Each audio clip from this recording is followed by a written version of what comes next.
Good morning and welcome to the 9th annual seminar on energy and climate policy research hosted by UCC and the ESRI. I'm delighted to inform you that we have over 840 people registered for this event from 4 continents. I hope you're all well in these difficult and challenging times. We've assembled 12 excellent speakers and moderators for a stimulating event on a range of topics, from the global clean energy transition to a rural transition in the southwest of Ireland. This event will be recorded and we do encourage you to engage as much as possible. We will be using Slido as the mechanism for questions and answers, and I'll inform you about that shortly. But to kick off, I'd like to introduce the Vice President for Research, Professor Anita Maguire from University College Cork, to say a few opening words, followed by Professor Alan Barrett, who's the Director of the Economic and Social Research Institute. Over to you, Anita. Thank you very much, Brian, and I'm absolutely delighted to have the opportunity here today to open this event and just say a few words in advance of the very interesting discussions that are ahead as part of the programme today. I hope that all the participants find the event very useful. You know, it's building on the last 8 years of seminars, and today is a continuation of a very fruitful partnership between the researchers in UCC and the ESRI, focused on modelling future energy and emissions pathways for Ireland. And you know, we hear a lot of talk nowadays about the importance of interdisciplinary research, but you know, the work that's at the centre of today's meeting, bringing together expertise from energy engineering in the UCC and the expertise in energy economics from the ESRI, is perhaps one of the most outstanding examples of interdisciplinary research underway in the country today. So it's really tremendous to have an opportunity for so many people to participate in the discussions and to gain insights from very different perspectives on the really important challenges that we're all facing. In terms of the impact of research, you know, researchers nowadays are very much encouraged to focus on explaining how their research impacts. In fact, the researchers participating today don't need to explain to anyone why their research is important. I think this really is an outstanding example of how research can impact on informing policy at a national and international level. And in the context of the current understanding of the impacts of the COVID-19 pandemic, government formation and climate action, the discussions today are really at the heart of very important issues which are actively being considered at government level and more widely. So it's really important research, and the insights and the objective perspectives that will be presented here today are critically important in helping our policymakers to tease out and work through very challenging issues. I think from our perspective in UCC, we really see this as a very positive partnership for the researchers within MaREI and working together with the researchers in the ESRI. But the positive response from the ESRI and working with a group of engineers has been really very much appreciated. When you're trying to collaborate with someone, obviously you need synergistic expertise, but that on its own isn't sufficient. What's really important to make an interdisciplinary research program work is the relationships between the individuals involved. And in this case, I think the long-term relationships which have been developed between the engineers in UCC and the researchers in ESRI is absolutely remarkable. And I want to thank Alan and his team for the very positive relationships which have been developed over many years. It's very much appreciated by the university. We're particularly pleased to see this collaboration strengthen. Many of you will be aware that MaREI started its Phase 2 awards last year, and the ESRI is now a full member of that research centre. So it really reflects the very powerful partnership there is between the researchers in UCC and the ESRI. And this webinar is the first kickoff in the Phase 2 award of MaREI. And just in conclusion, I'm sure the discussions today will be incredibly interesting. I think it is worth reflecting on the fact that, you know, despite the fact that we're all kept apart, we're not able to sit in rooms together, we're not able to work in the way we normally would, it's just superb to see people reaching out, arranging events like this so that people can continue to share their ideas, even though they can't be in a room together. I really want to thank the people who've done all of the work in organising this event. And, you know, I think that it'll be a very powerful set of discussions. I wish I could stay, but unfortunately I can't stay for all of the discussions. But I wish you all a very enjoyable morning. And I'm sure the outcomes of the discussions today will continue to influence at national and international level on some of the most important challenges that we face as a country. So the very best of luck, and thank you for inviting me here this morning. I'll hand you over to Alan Barrett. Great, thank you very much, Anita. So like Anita, I just want to say a few quick words of welcome. So this is a very strange experience in some ways. For the last number of years as director of the ESRI, I've had the pleasure of opening this event in the Institute building and sort of personally welcoming everybody to the conference. I was just talking to Brian before we began, and while we're sorry in a way that we're not seeing everybody in person, our numbers, if we had done this at the ESRI, would have been limited to 100. So the idea that we've got more than 800 people involved in today's conference, I think that more than compensates for the fact that we're not actually together. And hopefully through Slido, such like, we'll have a good opportunity to sort of exchange ideas and questions and everything like that. I guess there's just two core themes I want to touch on briefly. Firstly, the importance of the topic. It goes without saying that climate and energy are, you know, central to so many public discussions in the last while. But I think they do take on a sort of an additional importance at this point. A lot of discussion at the moment around the sort of recovery, economic recovery and broader recovery from this crisis. But I think it's worth reflecting just for a brief moment that crises have often been transformative, and they've been transformative in negative and positive ways. So I think, again, students of economics will look back on the 1930s, for example, and if you look at what happened in the United States, you had the development after the Great Crash and the Great Depression. You had the development of some of the most important public policy programs, such as Social Security, unemployment benefits, and a whole range of very positive things happened as a result of the crisis. But if you look in certain parts of Europe and the growth of fascism, the reaction to the crisis was in many ways very, very negative. So there's no doubt as we move into hopefully the recovery phase, there are great opportunities for us to put things like climate and energy at the heart of the recovery efforts.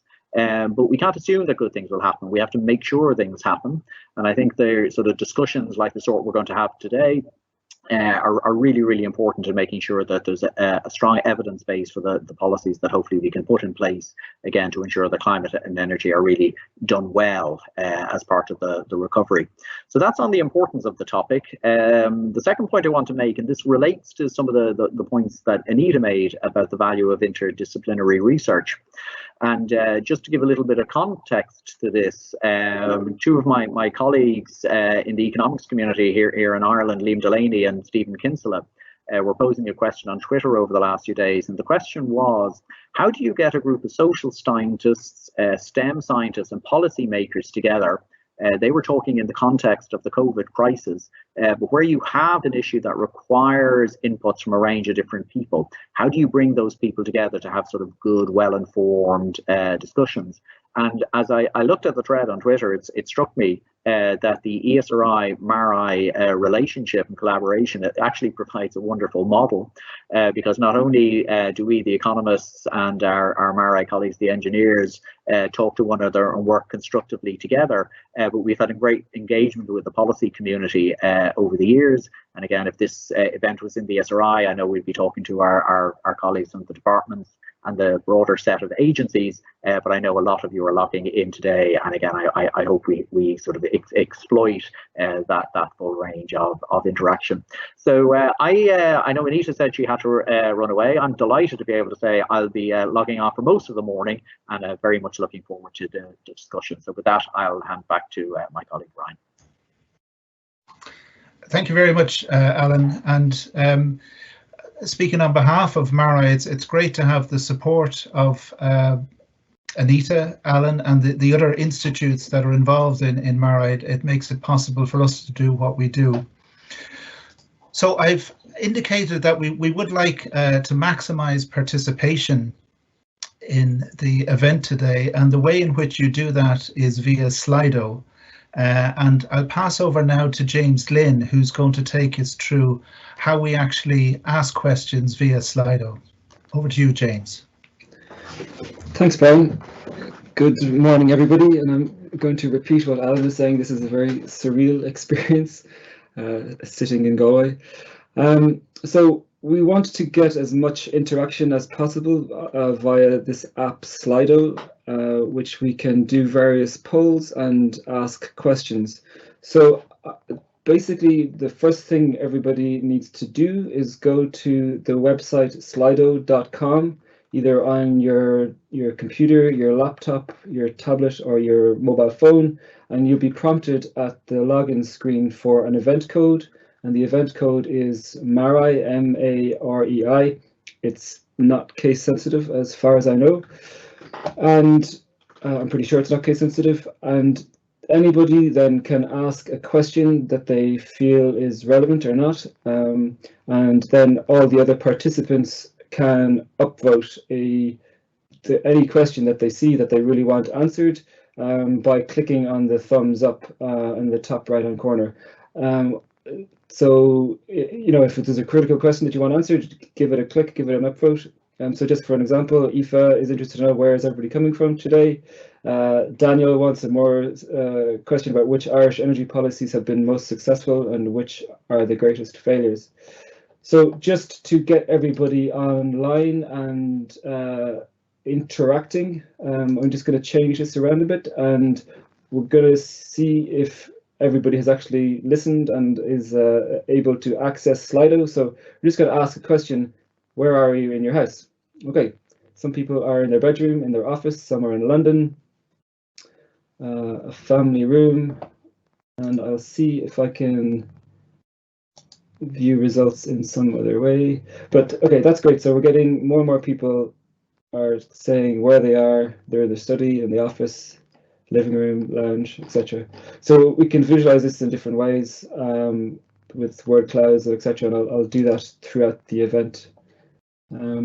So we've 43 responses, 50, 54. Okay, I'm just going to wait here for another minute or two to see, do we get up to 500-600 responses, and then I'll pass it back to Brian. But that looks like people are getting the hang of it, so this is great. Okay, Brian, I think from my side we see enough activity online, so that should work well. And I'll be moderating any questions, so if anybody is asking any naughty questions, they'll of course be archived, but any good questions will bubble up to the surface of the conversation, hopefully. Okay, Brian, I'll pass it back to you. Thanks very much, James. So without further ado, we'll move to the first session of this webinar. So we have 3 sessions, each an hour long, with a 10-minute break between them. And the moderator for the first session is Emer Cotter, who I know for many years from the various roles in the EPA, SEAI, and now she's back in EPA as director in the Office of Environmental Protection. Aoife is also a member of the National Statistics Board and a 2019 Eisenhower Fellow, and she's recently joined the MaREI Governance Committee. So I'm delighted to hand over to Emer to moderate the first session on the impacts of the pandemic on economy, energy and emissions. Over to you, Emer. Thanks very much, Brian, and I'm delighted to be chairing the first session of this really interesting seminar, and congratulations to UCC, MaREI and the ESRI in putting together such a timely event and attracting such a wide audience. We have 3 presentations then as part of this first session, and then we'll have a Q&A at the end. So please do engage with Slido as James has talked us through, and we'll collate your questions and put as many as we can to the speakers at the end of this session. So without further ado, I'd like to introduce our keynote address, which is going to be given by Lara Cozy from the International Energy Agency. And Lara is the IEA's Chief Energy Modeler since 2018. She oversees the agency's work on outlooks and forecasts, and also heads up their Demand Outlook division, which has responsibility for producing the IEA's flagship publication, the World Energy Outlook. So Lara joined the IEA in 1999. She's been involved in leading several editions of the World Energy Outlook and has been co-author on multiple editions of that report. Previously, she worked for an Italian energy company, and she has 2 master's degrees in environmental engineering and energy and environmental economics. So Lara, I'll sound a bell at 10 minutes to let you know that you have 2 minutes left, and I'll hand over to you now. Thank you very much, Emer, and big thanks to Brian for having me with all of you today. We've been working with Brian for many years. Brian is very engaged in IEA work, including on modeling, and we do share a lot of the visions of bringing together people from very different expertise to increase knowledge and give the best possible policy advice. So thanks to UCC and ESRI for inviting me and the IEA at this meeting. I will speak for the next 10 minutes or so about our most recent research, which really deals with what has been and what is being the impact of COVID in energy use and the global clean energy transition. So I will try to share my screen here, and I will try to disappear as well to give more space for my internet. So we have been analyzing since the virus started spreading in China, Wuhan, what has been happening to energy markets. And in fact, in January, February, we really didn't see much happening in energy. And the reason, actually, you will see it here, is very clear. When Wuhan and the Hubei province started lockdown, only around 5% of global energy markets were impacted by some form of restriction. As the virus spread towards Europe, India, the United States, basically in the span of around 3 weeks, you saw the impact of the share of global energy use being impacted by containment measures skyrocketing from around 5% to nearly half of the energy use. I don't know if you're still seeing my slides or not. I hope you are. So what has happened in terms of scale and speed is in 3 weeks, nearly half of global energy use was being impacted by containment measures. This is one of the several ways in which COVID has been impacting energy demand. The first is lockdown measures. The second is in a way related and is the change in mobility that we have been seeing. And the third is the overall economic activity. I'm going to explore each of those one by one. First of all, we are all sitting at home. So our electricity use is going up. However, not being in the office, not going to restaurants, not going to shops, what we have been seeing is actually electricity use has been going down. It's going down quite dramatically. And in a way, we found that there is a floor of electricity use, which is our normal Sundays level. So this is pretty consistently happened everywhere. In advanced and developing economies, here is, for example, India. What we have been seeing is that in lockdown, electricity use has stabilized towards what we would call a normal Sunday pre-COVID. We have been tracking China as well, and in a way, as China has eased its lockdown measures, we are seeing that electricity use has gone up. Our latest data for April actually show increases in electricity demand. Albeit China electricity use is not at pre-COVID level, we are seeing a very significant increase. We will be showing this Friday, so I invite you to go to our website this Friday, more updated data with the last 15 days and they actually start seeing a bit of an increase also for some European countries as they have either announced or started opening up. So probably we are seeing that the bottom of the curve for electricity is behind us, and we are seeing very slow increases. Transport has been hit tremendously. You see here that if we track transport activity, currently we are at half of what we will be seeing normally in terms of road transport activity. Aviation is being even hit hardest. This has made us call April actually the Black April for oil use. Oil use has been down 25% globally and has had tremendous implications for prices. For the first time in history, we have actually seen negative prices for oil. But we are seeing in May already a resurgence of oil demand starting from China that has actually picked up and going even higher in certain instances of what we were seeing pre-COVID crisis, as people in Beijing, for example, are using the metro much less than before and preferring to use their cars. So here there is a huge experiment for all of us to try to understand behavior more and more. And I would completely agree with Professor Barrett's statement earlier, and I'll come back to this in a second. Policy here will matter a lot. What will be the word post-crisis? Certainly behavior will matter a lot, but policies that enable certain behavior would be key. All in all, we have analyzed a lot of countries, over 40 countries data, and the summary is the following here. What is the impact of a week of lockdown on energy use?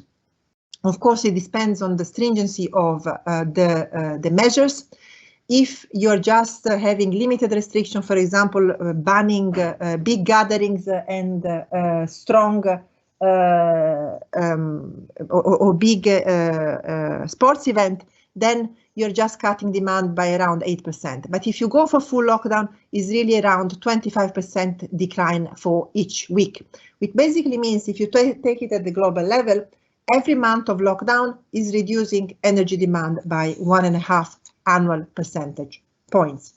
We didn't stop at looking at the 100+ days of worth of data that we had. We also started doing a first assessment for the rest of the year, assuming that the economy rebounds slowly but surely as what we would call a U-shaped recovery. Even with those assumptions, what we are seeing ahead of us is a huge shake in energy markets. We are expecting to see a contraction in energy demand that is 7 times greater than what we have seen in the 2009 financial crisis. We need to go back to the period of World War or the Great Depression to see something similar. This is really, if you look at speed and spread, unprecedented in terms of global energy markets. Fuel-wise, I would single out 2 fuels as being impacted the most. Oil, very significant contraction because it's being hit through mobility, which is being hit very hard, and coal that has been being hit because of our lower electricity use, and I'll come back to this in a second. So oil and coal being the 2 hardest hit fuels. Nuclear is set to decline and has been declining over the past few months, but not as much as other fuels, and renewables is actually proving more resilient than other fuels. We are releasing today our report on renewables that looks much more in details in renewables, and the reason for which we are being more optimistic on renewables than other sources is that we have seen through the end of 2019 very robust installation, and actually installation through 2020 are continuing, are lower than what we've seen last year, but they are proving robust because policymakers are protecting in a way renewables, and we should really praise policymaking in this respect and enable and making sure and push for those measures to continue going forward. One big difference that we have seen vis-a-vis the financial crisis that I would like to highlight is that in the financial crisis, electricity demand had mostly hit advanced economies, the United States, Europe. Big difference this time is that emerging economies are being hit very hard as well. China, India for the first time is seeing a contraction in electricity demand. This is having big implications for revenues of electricity companies and their ability actually to reinvest in grid expansion, in renewables, and in all the projects that are needed for the clean energy transition. So this is an area that we are looking very closely at, the ability of companies, being state-owned or not, to be able to continue to have the investment needed for the clean energy transition going forward. One good news is on the power mix. So while electricity demand is being shaken quite a lot, with changing loads, with residential demand going up and the rest going down, what we are seeing is a big revolution on the supply side. So for many years, coal has been the king of electricity generation. But as of last year, 2019, globally, for the first time, we saw low carbon technologies actually generating more than coal. This is a huge, big news for the global clean energy transition. This is being helped. I'm going to the last slide. Thank you.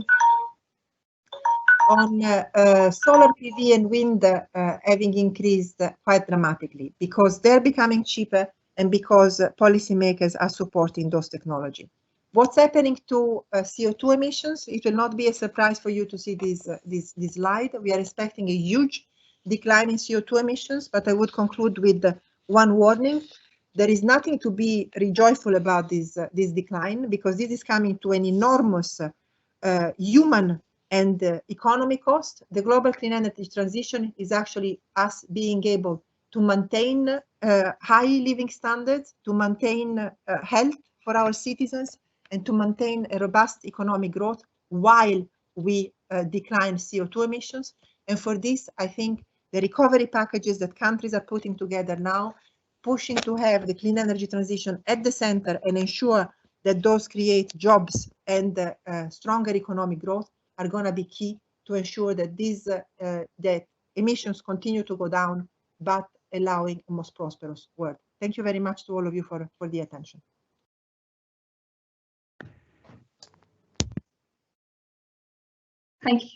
Thank you very much, Laura, and that was a great start to the morning. And the contraction in energy is 7 times greater than what we saw during the financial crisis. Really shows the impact of what we're living through at the moment. And good to see that the IEA are seeing the resilience of renewables through that.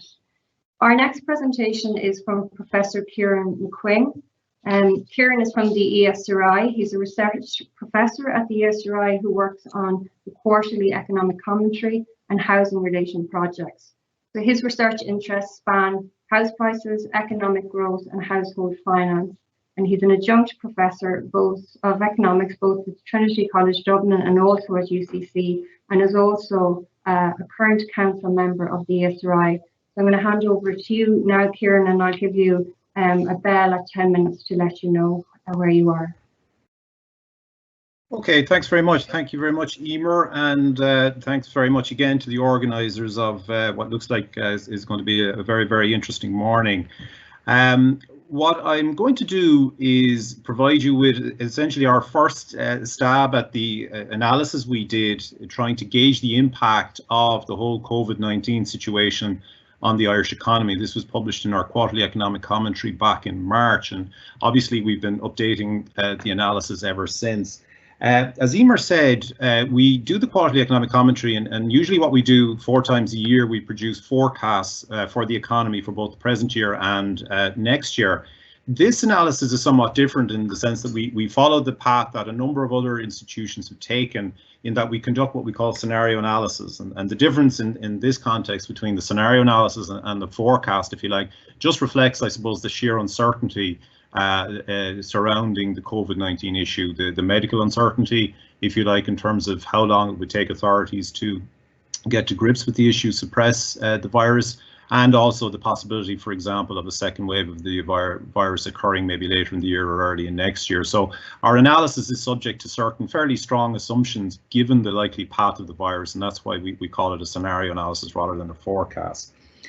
What we do is, when we were compiling our analysis in March, at that stage it seemed fairly evident that some form of lockdown was going to take place. And so what we did in our analysis is we assumed that there would be a 12-week lockdown, which almost effectively is what has happened or what has occurred.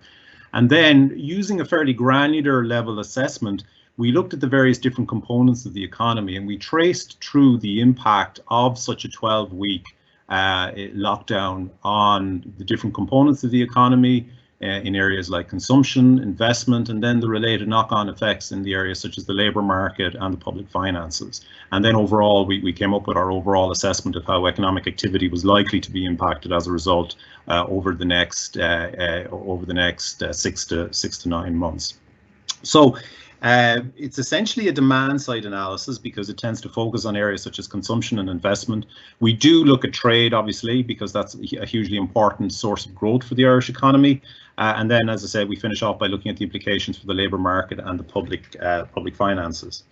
If we move on to the next slide, you'll see the kind of the summary impact overall then, that if you like, in terms of the overall analysis. So if you look at the 2019 column there, and then we have the major kind of aggregates in the economy on the left-hand side. So that's consumption, investment, exports, imports, and then the kind of the bottom line GDP and GNP.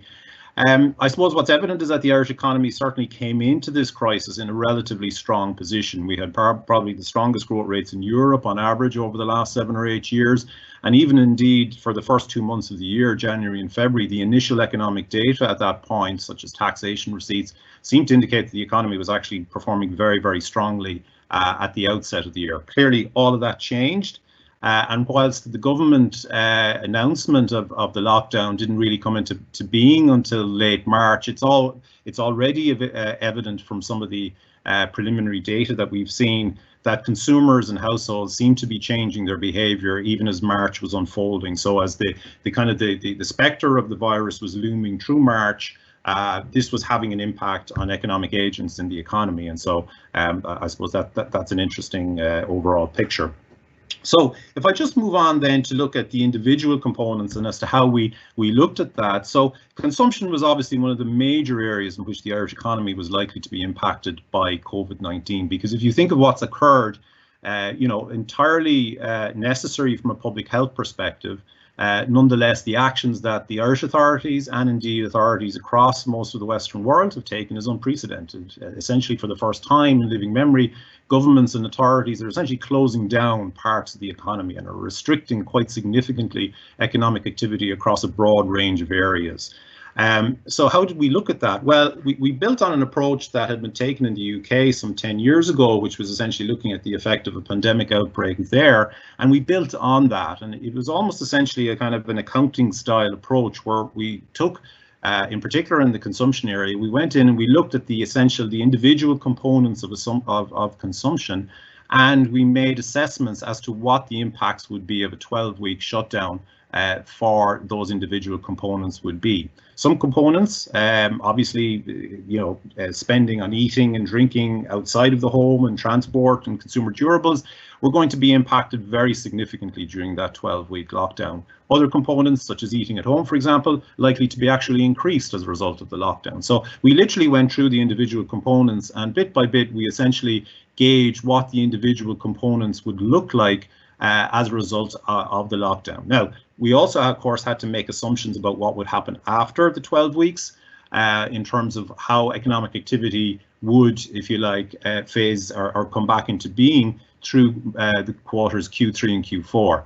Our assumption in that regard was that you would have pretty much a return to normal economic activity through those 2 quarters. Now, I think at this stage, it probably looks likely that that's not going to occur, particularly if you look at the government's 5 phases programme for reopening the economy that was published just over 2 weeks ago.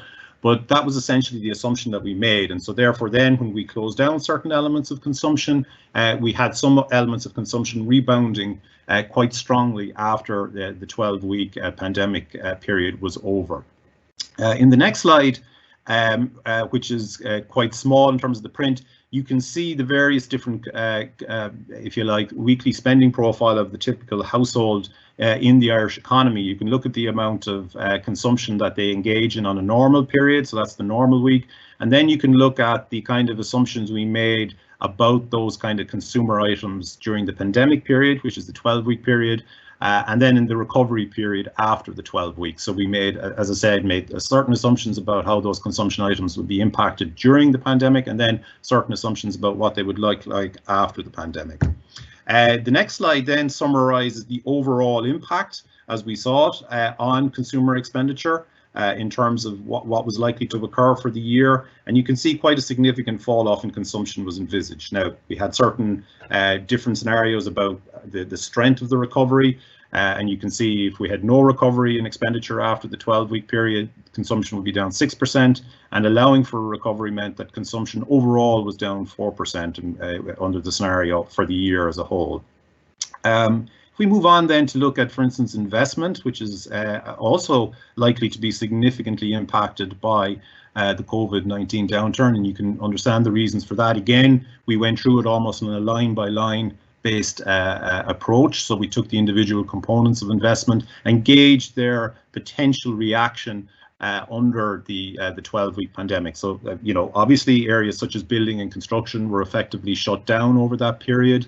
No activity occurred during that period. And also other areas such as machinery and equipment and research and development, dwellings and improvements, etc. So again, we made specific assumptions about the impact during the 12-week period for those individual investment items.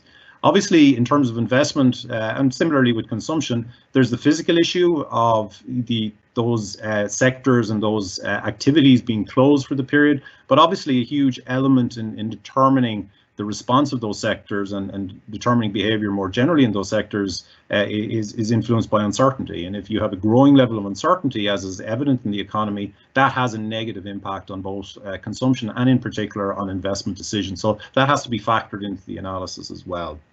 The next slide summarizes our outlook on the overall investment position and then the trade picture. And the trade picture is a particularly important one, obviously, for the Irish economy, given its nature, a small open economy, very heavily reliant on its traded performance.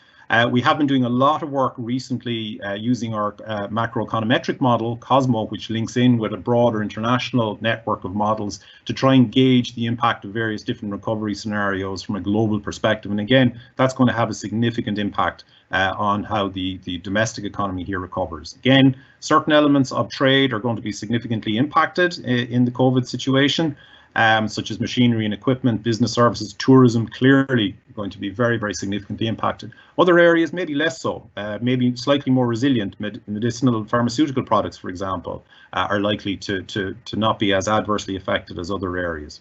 And clearly imports also likely to fall then in line with the reduction in consumption and investment. If we move on to the labour market, which is obviously one of the starkest areas and where really you can see the impact overall, I suppose, of the COVID situation. The unemployment rate for the economy in February was just under 5%. If you look at the live register data for April, that had jumped to 28%, which is a staggering increase, if you like, on a historical basis. And we're obviously not alone in that in the Irish economy, but it is a quite staggering increase in terms of the numbers of people who are now receiving some form of support payment from the state. If you look at the live register data, it would suggest that between the standard unemployment package, the pandemic payment which was brought in, and the wage subsidy, you're now looking at something in the region of over 1 million people receiving some form of compensatory payments. So that is a staggering increase. The next slide just puts the jump in the unemployment rate there at the very end in perspective with other periods of high unemployment in the Irish economy over the last nearly 50 years. So you can see previous periods where we had very high rates of unemployment, the early 1980s and through, the late 1970s and into the early 1980s. And then more recently after the financial crisis, you can see the period of time it took to reach the peak of the unemployment shock, whereas in this time around is unique in the sense that we are a substantial increase over a very, very short period of time. The public finances then, obviously hugely important in terms of the overall impact. People obviously asking the question, how are we going to pay for this? And this is obviously going to have a substantial impact on the public finances, particularly in terms of the revenues coming into the state are likely to decline quite significantly because of the fall off in economic activity. But then you have those significant increases in public expenditure around the health expenditure and also the subsidies and the social payments because of the very high rates of unemployment. The recent SPU, which is the publication from the Department of Finance, suggests that we're likely to have a deficit of somewhere in the region of 7.5% this year. In reality, that's likely to be greater, I think, by the time the year pans out, particularly given the nature of the continuation, if you like, of issues around social distancing for the remaining quarters of the year. So it will be a substantial increase and hold, if you like, in the public finances by the end of the year. To conclude then, we just, in terms of our analysis, we looked at the policy response in terms of what the most appropriate policy response were. You can see those in the next slide there. And, there was a very swift response by the domestic authorities in terms of the package that were outlined. And this was important, that essentially those initial response would be targeted at supporting household income levels and also trying to support SMEs and ensure that as many SMEs as possible could survive through the crisis and through the downturn. Obviously, a lot more will probably be needed by the time we do emerge out of the crisis. And in the next slide there, which is my final slide, we highlighted the importance of a concerted action at the EU level, which we feel is absolutely essential in supporting the member states to deal with the huge fiscal costs that are likely to arise from this. So with that, I'll conclude and pass back to Emer and look forward to any questions or comments at the end of the session. Thank you very much. Thank you very much, Kieran, and that was a fantastic tour through the economic impacts across consumption, investment, trade, labour markets. Please do continue to engage with Slido and send in your questions. We're tracking them here, and I'm looking forward to the Q&A at the end. So the last presentation of this session is Dr. Paul Dean.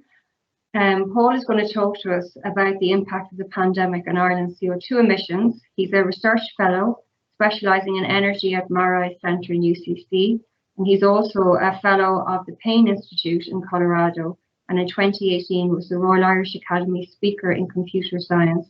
He's an active contributor to European policy thinking on clean energy, and I'm sure many of you will have seen his commentary on the media as well as in academic publications. So Paul, I'm going to hand over to you, and again, there'll be about 10 minutes to let you know where you are. Thank you very much, Emer, and good morning, everybody. It's actually my 9th time speaking at this ESRI MaREI event, and it's my first time not having to get up at 4 a.m, so I'm absolutely delighted. I'm also delighted because outside my window, my neighbour has just stopped streaming, so I can actually hear what I'm saying, which this is good. So I want to talk to you a little bit about the impact of the pandemic on emissions, but I'm also going to talk about previous social disruptions in Ireland and how we recovered from that. I'm going to talk about not only our reduction in emissions, this is following on from some great coverage my colleagues had in the media yesterday, what that means for our compliance costs, for our missed targets in Ireland. Finally, I'll finish off by talking about the EU Green Deal and the COVID recovery packages and what that means for us. So jumping on to the next slide. This photograph was actually taken in May 1990, and it's kind of eerily familiar. It was 30 years ago. Now, 30 years is important because if we're serious about the science of climate change, in 30 years' time, our emissions in Europe and our emissions in Ireland must be as close to net zero as possible. But 30 years ago, our emissions were pretty much the same as they are today. So let's have a look at our emissions and profile, our emissions in Ireland, and let's try and understand that.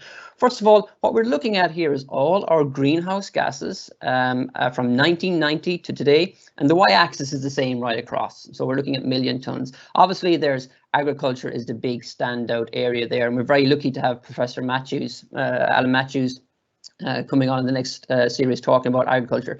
But what I want to do is, if you forward please, Aoife, on the next slide, I want to bring your attention to transport. Let's look at the energy sector, and what we're looking at here in these highlighted sections is the last two significant social disruptions in Ireland, the foot and mouth crisis, which is relatively minor in terms of emissions, but the recession, which is the band in yellow. Look at transport. Look at the significant reduction in transport emissions that happened during the recession, but look at how the emissions bounce back as the economy recovered. And this is really one of the worrying trends about when we think about a post-recovery. Our emissions in transport are particularly linked to economic activity in Ireland. We haven't been successful in that area yet.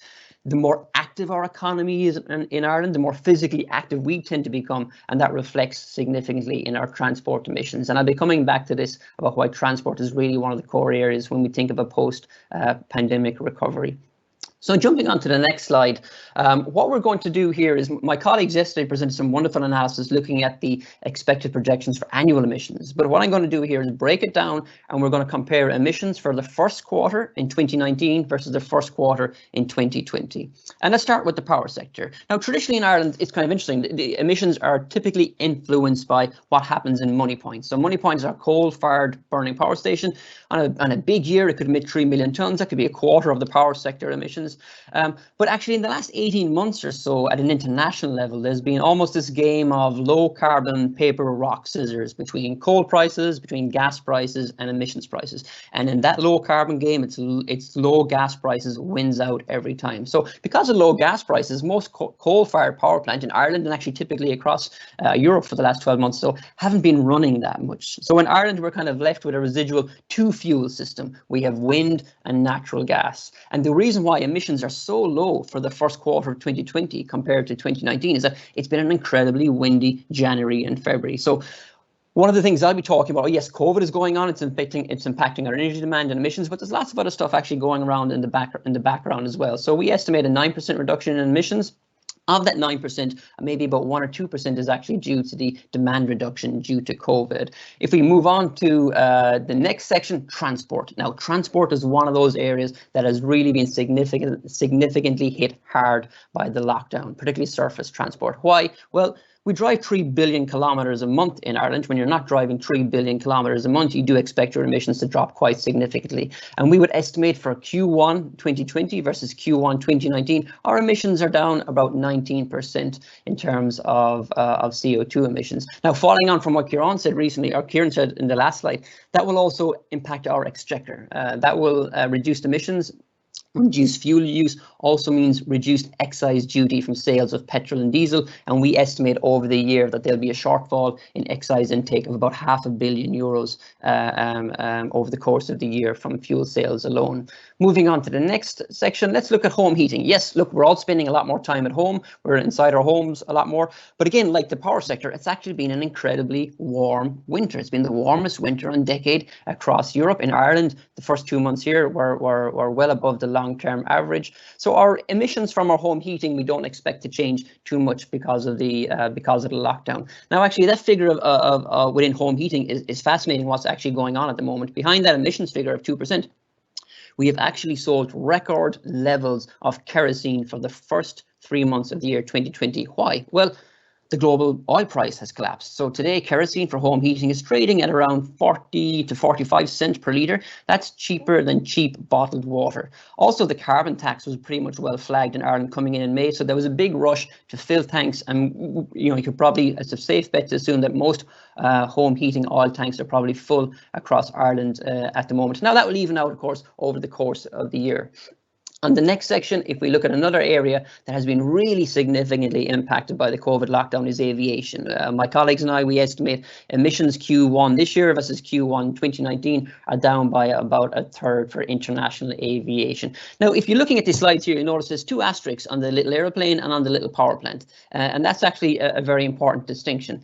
Emissions from international aviation are actually outside of Ireland's national accounts. Emissions from international aviation and emissions from the power sector make no contribution to Ireland's emissions reductions targets at a European level. So while emissions reduction from international aviation are significant and very good for the atmosphere, unfortunately they make no contribution to our emissions reductions targets in Ireland. Good for the atmosphere, but doesn't really help us much at a policy base. And finally, I just threw in this for a little bit of fun. If you're like me sitting home with the family, I think, Tiger King has been, and shows like that have been a wonderful anecdote to the weirdness and the unusualness of the pandemic in the last couple of months. I will never visit Photo Island and look at it in the same way again. If you're streaming for about 20 hours in a month, what you'll end up with is adding maybe about 1 kg of CO2 onto your household budget. But behind this, actually, there's a serious message. the system-wide emissions from the electricity load of data centres are very significant in Ireland. About 1 million tonnes, that's equivalent to a peat-burning power station. And we estimate that they will pretty much stay stable out into the future. So a big challenge and some really nice opportunities, I think, there for Ireland to reduce those emissions from that sector. So if we move on to the next slide. And if we bundle all this together, well, what does it mean for our missed targets? So we estimate that overall our CO2 from the energy sector will be down around 5% this year compared to last year. And the next slide, please, Aoife. This is actually a slide I presented to the Irish Fiscal Advisory Council a couple of months ago. So it just shows you how quickly things change and how quickly things can be wrong. Ireland will not meet our emissions reductions targets for areas within transport, heating and agriculture, and we'll have to purchase compliance for that. We're also not on track to meet our renewable energy targets, and we'll also have to meet purchase compliance for that. But what's the impact of the downturn in energy use and emissions for that? So Aoife, if we can move on to the next arrow, please. We estimate that the reduction in compliance costs for emissions will reduce the compliance costs from maybe somewhere the projected cost was between 1 to 2 million, maybe 1.5 million, to reduce that to maybe between 500,000, maybe 1.5 million, maybe closer to about 1.9 million. So a small reduction in terms of the cost for buying compliance to meet our targets. Now the difficulty, of course, when you purchase compliance, you're not really avoiding the cost. You're really just kicking the can down the road, and it does make things much harder later on. So while COVID will reduce the gap to our targets, and for many of you who've been in the energy game for since the year 2000, there's echoes of the past here. Ireland met our first commitment period under the Kyoto Protocol, primarily because of the economic downturn. And it looks like, again, because of the COVID downturn, that's going to narrow our gap for our emissions targets slightly.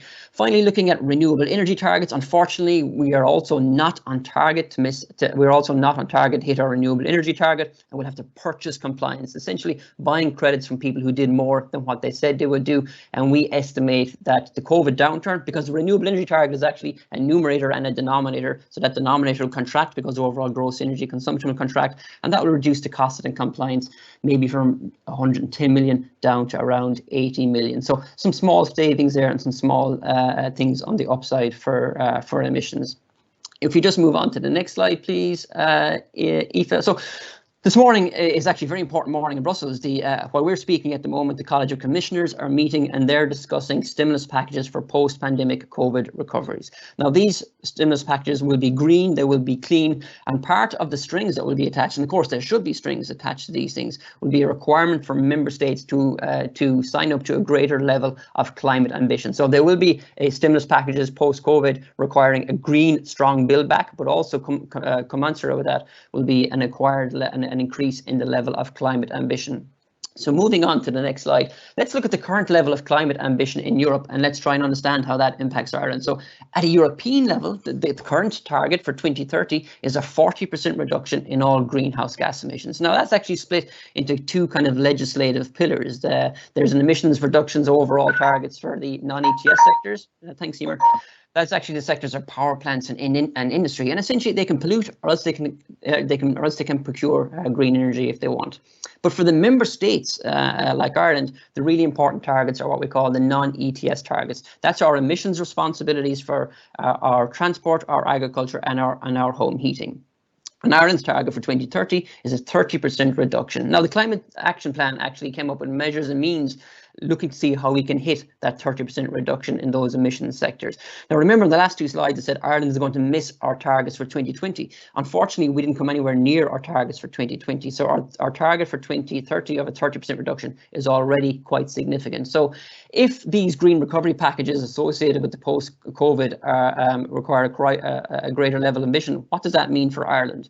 So if you move on to the next slide, please, Aoife. So within the Green Deal, there's talks of a 55% reduction in overall greenhouse gas emissions at a European level. That could essentially mean for Ireland that our target, which today for 2030 is 30%, could increase to a 43% reduction target for the sectors of agriculture, home heating and transport. What that will do, well, it will likely amplify the debate and conversations that we're having about agriculture in Ireland, because it brings agriculture back into that very important. And these are the sectors that are probably most challenging to to have any kind of emissions reduction. It will also require a laser-like focus on transport and on homes, and will also probably require us to revisit the Climate Action Plan in 2022 and maybe look at some of those measures and means again. So just to conclude on the next slide, please, Aoife. We do need to learn from the lessons of the past. We know that from the previous social disruptions that one of the things we must keep an eye on is emissions from transport. They're incredibly linked to economic recovery and to economic activity, and they need urgent attention again. In the short term, yes, COVID will reduce the cost of our compliance, but when you compare it to the heartbreak and sorrow that's gone on around the country, I think it's nothing really to celebrate. We must plan for the future. The stimulus packages that are coming down the road from Brussels and international banks will require a greater level of ambition. And finally, if I can maybe quote one of the pieces that I wrote from, plagiarise myself, if you will, from a piece I wrote a while ago, we must be prepared to act. The time for corrective action after crisis is limited, social memories fade, political priorities readjust, and old habits reassume. And as Professor Alan Barrett said at the start, we can't just assume things will be greener and things will be better. We must make sure they will be greener and they will be better. If I just conclude the next slide, thank you very much for watching and thank you very much for listening. And I'd like to acknowledge my colleagues in MaREI for helping me with their wonderful figures for that. So thank you so much. Thank you very much, Paul. That was great. And I caught through that presentation, you're estimating a 5% reduction on emissions this year, but of course that's no guarantee that we will see that, of course, into the future as we recover, and we need to make sure that our post-pandemic recovery is as green as possible. So I'm going to move over into some Q&A now, and we're getting really good engagement over Slido. I'm working between my phone and over Teams as well in terms of picking up the questions. I think the top question that's coming through really is I think we need to seriously question orthodox GDP measured growth as the main objective of recovery. We should prioritise green jobs, not GDP growth. And I think that might be an interesting question for Kieran to answer. But I will also maybe pose another question, which is coming up very popular as well. Which Irish energy policies have been most successful and which is the greatest failures? I mean, which have been most successful from an Irish point of view? Paul, you might look at that, but also Lara might be able to give us some insight into the most successful energy policies on an international level. If I hand over to the panel and we just do a round of those questions, and then I'll come back again with another set. Yeah, so if maybe I'll just start on the issue of I suppose increased relevance of green issues in terms of how we look at basic economic data. I think that's a very interesting question, I think, because clearly, GDP, GNP, all of the standard measures of economic activity and how we quantify the success or otherwise of how the economy is performing typically don't, incorporate those kinds of issues. And I suppose, given the huge importance of climate change, one could argue that that's something which needs to be addressed and addressed very, as a matter of urgency in terms of how we can gauge the underlying strength of the economy, but how we can gauge it in a way that is also sustainable going forward in terms of, its impact on the climate. So I think it's a very interesting point. It's a very interesting question. I suppose there is, going back to the comments at the start of the seminar, the importance of interdisciplinary research, I think, is very much the fore in relation to something like this. And obviously in the Institute, we do benefit from that because we have a lot of people who are engaged in looking at climate change and environmental related issues. We have a lot of work with them, between those people and those of us on the more mainstream macro. So I think it's certainly a very relevant question, very important question, and I think one that needs to be addressed going forward in terms of how we can compile those types of indicators. And thanks, Emer. I might just take the question on the successful Irish energy policies and the less successful or even failures today. I think, it's quite obvious that one of the most successful policy areas has been in renewable electricity. If you look at the numbers, on a typical hour, we release about 4,500 tonnes of CO2 into the atmosphere from the energy system in Ireland. It would be about 500 tonnes higher if it wasn't for the renewable energies that we have in Ireland. So most of those actually emissions reductions come from the wind energy sector. It's been incredibly successful. We also have a very successful liquid biofuels policy. Our liquid biofuels policy for biofuels blending delivers the equivalent of around 170,000 invisible electric cars in terms of equivalent emissions reduction. At a broader scale, I think we do have a very reasonably successful energy poverty policy area in Ireland. There's great, really strong recognition of the challenge. We have a very compassionate, I think, energy policy aspects towards energy poverty, much more so than any other EU member state. So I would peg those as being the top three in terms of successful. In terms of least successful, anything in renewable heat. You know, countries that do well on decarbonisation do well because they do well on renewable heat, and Ireland has not done well on renewable heat. Other unsuccessful areas, I think at a wider level, in terms of public transport, has always been a struggle, not only in Ireland, but in other Northwest European member states. And again, I think looking to the land use sector, I think thinking back to I suppose one of the more well-known unsuccessful measures would be thinking back to the willow and miscanthus plantations that we tried 10 years ago. That didn't work, but as well, it caused a lot of reputational damage, I think, for bioenergy and within the agricultural community in Ireland. So thank you, Emer. Okay, and Lara, perhaps on the international scene. Thank you, Emer. Maybe so getting back together a couple of questions that have been asked on GDP and green recovery and lessons learned. 2008 financial crisis, we had a big dip in CO2 emissions, and if you look at what happened globally, you look at what happened the following year. The increase we had in 2009 was the largest increase we've ever recorded in energy-related CO2 emissions.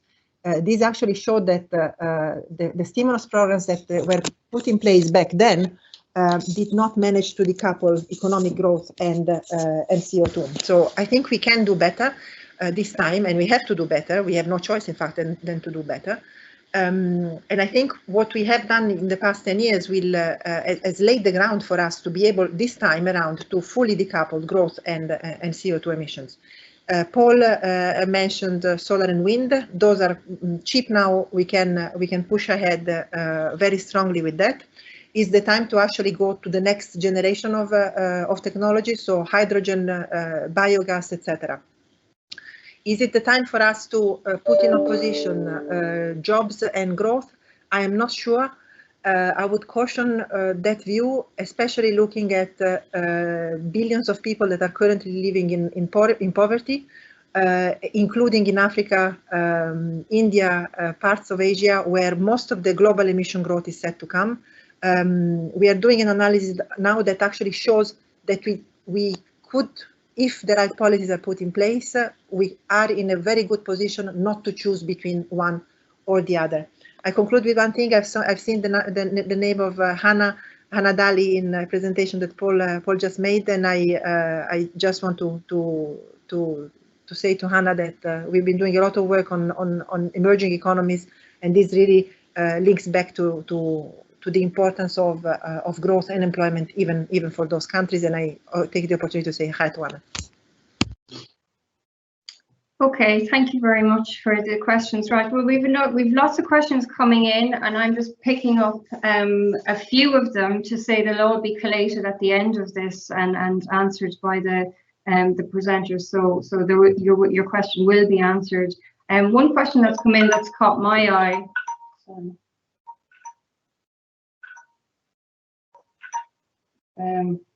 One question that's come in that caught my eye is that the oil prices have been going down, and can renewables actually compete in the current environment where we have very low oil prices? Do we need something else there? So if we could pose that question to the panel, I'll just give another few. What do you think the current situation will mean for changes in transport? Are we going to see more people moving on to public transport in urban areas? What does that mean for a dispersed, quite rural population such as in Ireland? So perhaps some of the speakers could contribute to that. And then also specifically looking at the role of industry in the European Green Deal, what specifically do you think industry can do now in terms of moving towards a low carbon transition? I see how to reduce their energy reduction as well as perhaps promoting renewables. So do you want to start, perhaps, Paul? Can you start with those questions, and we'll move on then to Kieran and Lara. Yeah, sure, Emer, thank you. Look, in terms of remote working and transport in Ireland, transport is one of the huge challenges in Ireland. Remote working is fantastic, but we must be careful about managing our expectations about what it would deliver in terms of emissions reduction. If we double the amount of people remote working from last year, that would essentially contribute to about a 1 to 2% reduction in our transport emissions. So it's important, but it's overstated. We need to have a really wide net for solutions for transport, not only the obvious technical solutions such as EVs, but looking at behaviour change, like in cycling, walking, bioethanol, biodiesel, public transport. Remote working fits in a little bit around that. As I said during our presentation, we travel 3 billion kilometres a month in Ireland. We do need to figure out ways to either get people out of cars, or else in fact actually get more people into cars is another way that we need to look at. So I think the great uncovered area there is certainly in terms of the behavioural change. In terms of the low oil price, yes, that will cause difficulties for Ireland, but at an international level, it's really good opportunities maybe to release some of the significant subsidies that are sent to the oil sectors and some of those subsidies internationally as well. Thanks, Paul. Kieran? Yeah, I mean, I think one of the interesting thing in more generally, I suppose, from a policy perspective, which strikes me is that, and tying in, I suppose, with the concluding slides that I presented there, the whole importance of the EU response, and that clearly I think is going to be hugely important, as I said, in terms of supporting governments, basically at an initial level, just to ensure that governments have the funds to deal with the crisis and ensure that they're not locked out of debt markets and the like. But we've seen quite a few other proposals put in place, or, you know, for example, the use of the ESM as potentially a bank, being given a banking license, and the European Central Bank providing it with funding as a way of supporting SMEs and businesses. And I think there is, as was said at the start, the fact that you have had such a unique and crisis, and the fact that European authorities have the potential to play such a central role in resolving the crisis and stabilising it and enabling economies to recover.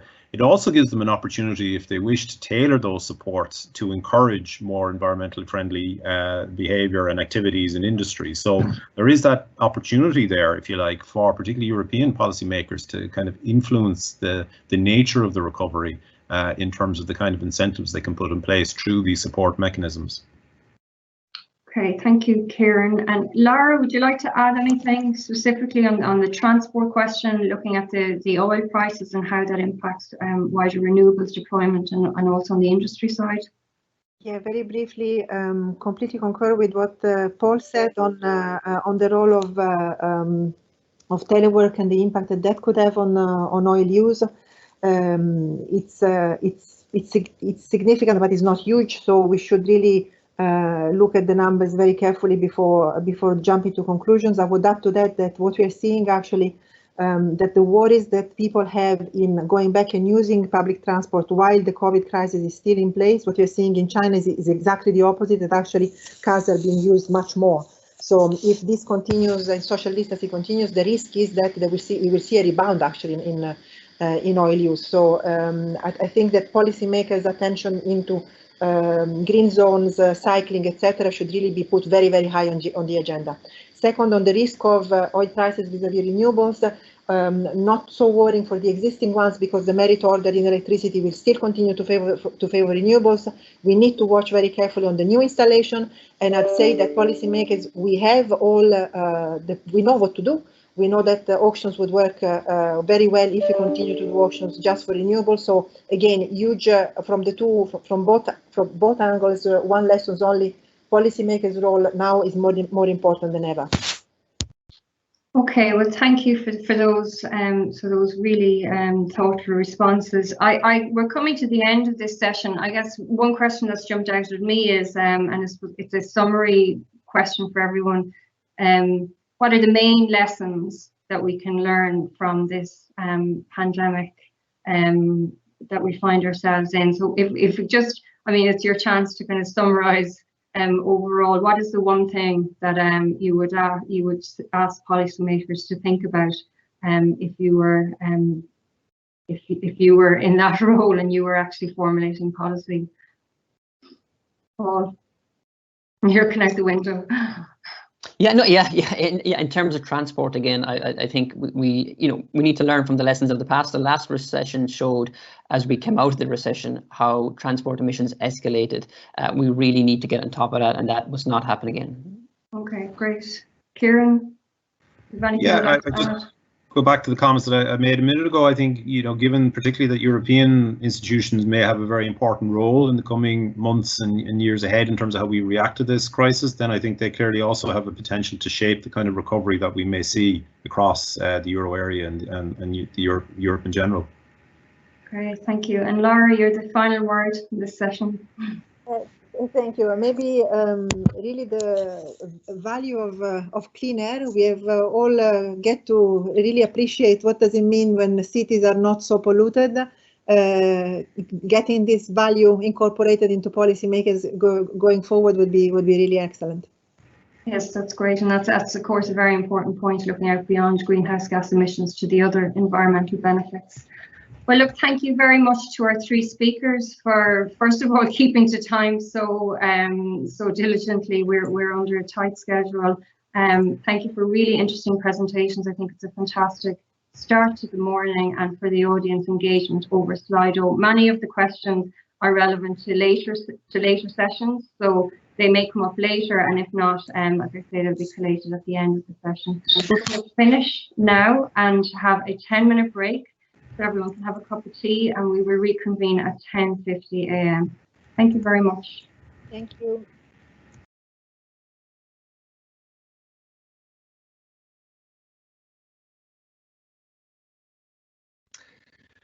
Welcome back. We had a very stimulating first session, and I'm really enthused by how the Q&A is going, so I would encourage you to keep asking questions.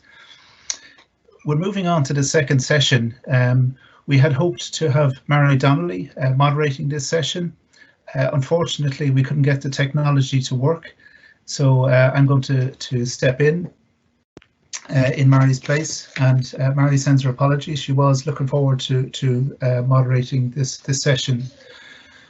So for the next hour, we're going to discuss the next steps and looking at the question of moving to net zero emissions by 2050. And we have three presentations to start the conversation going.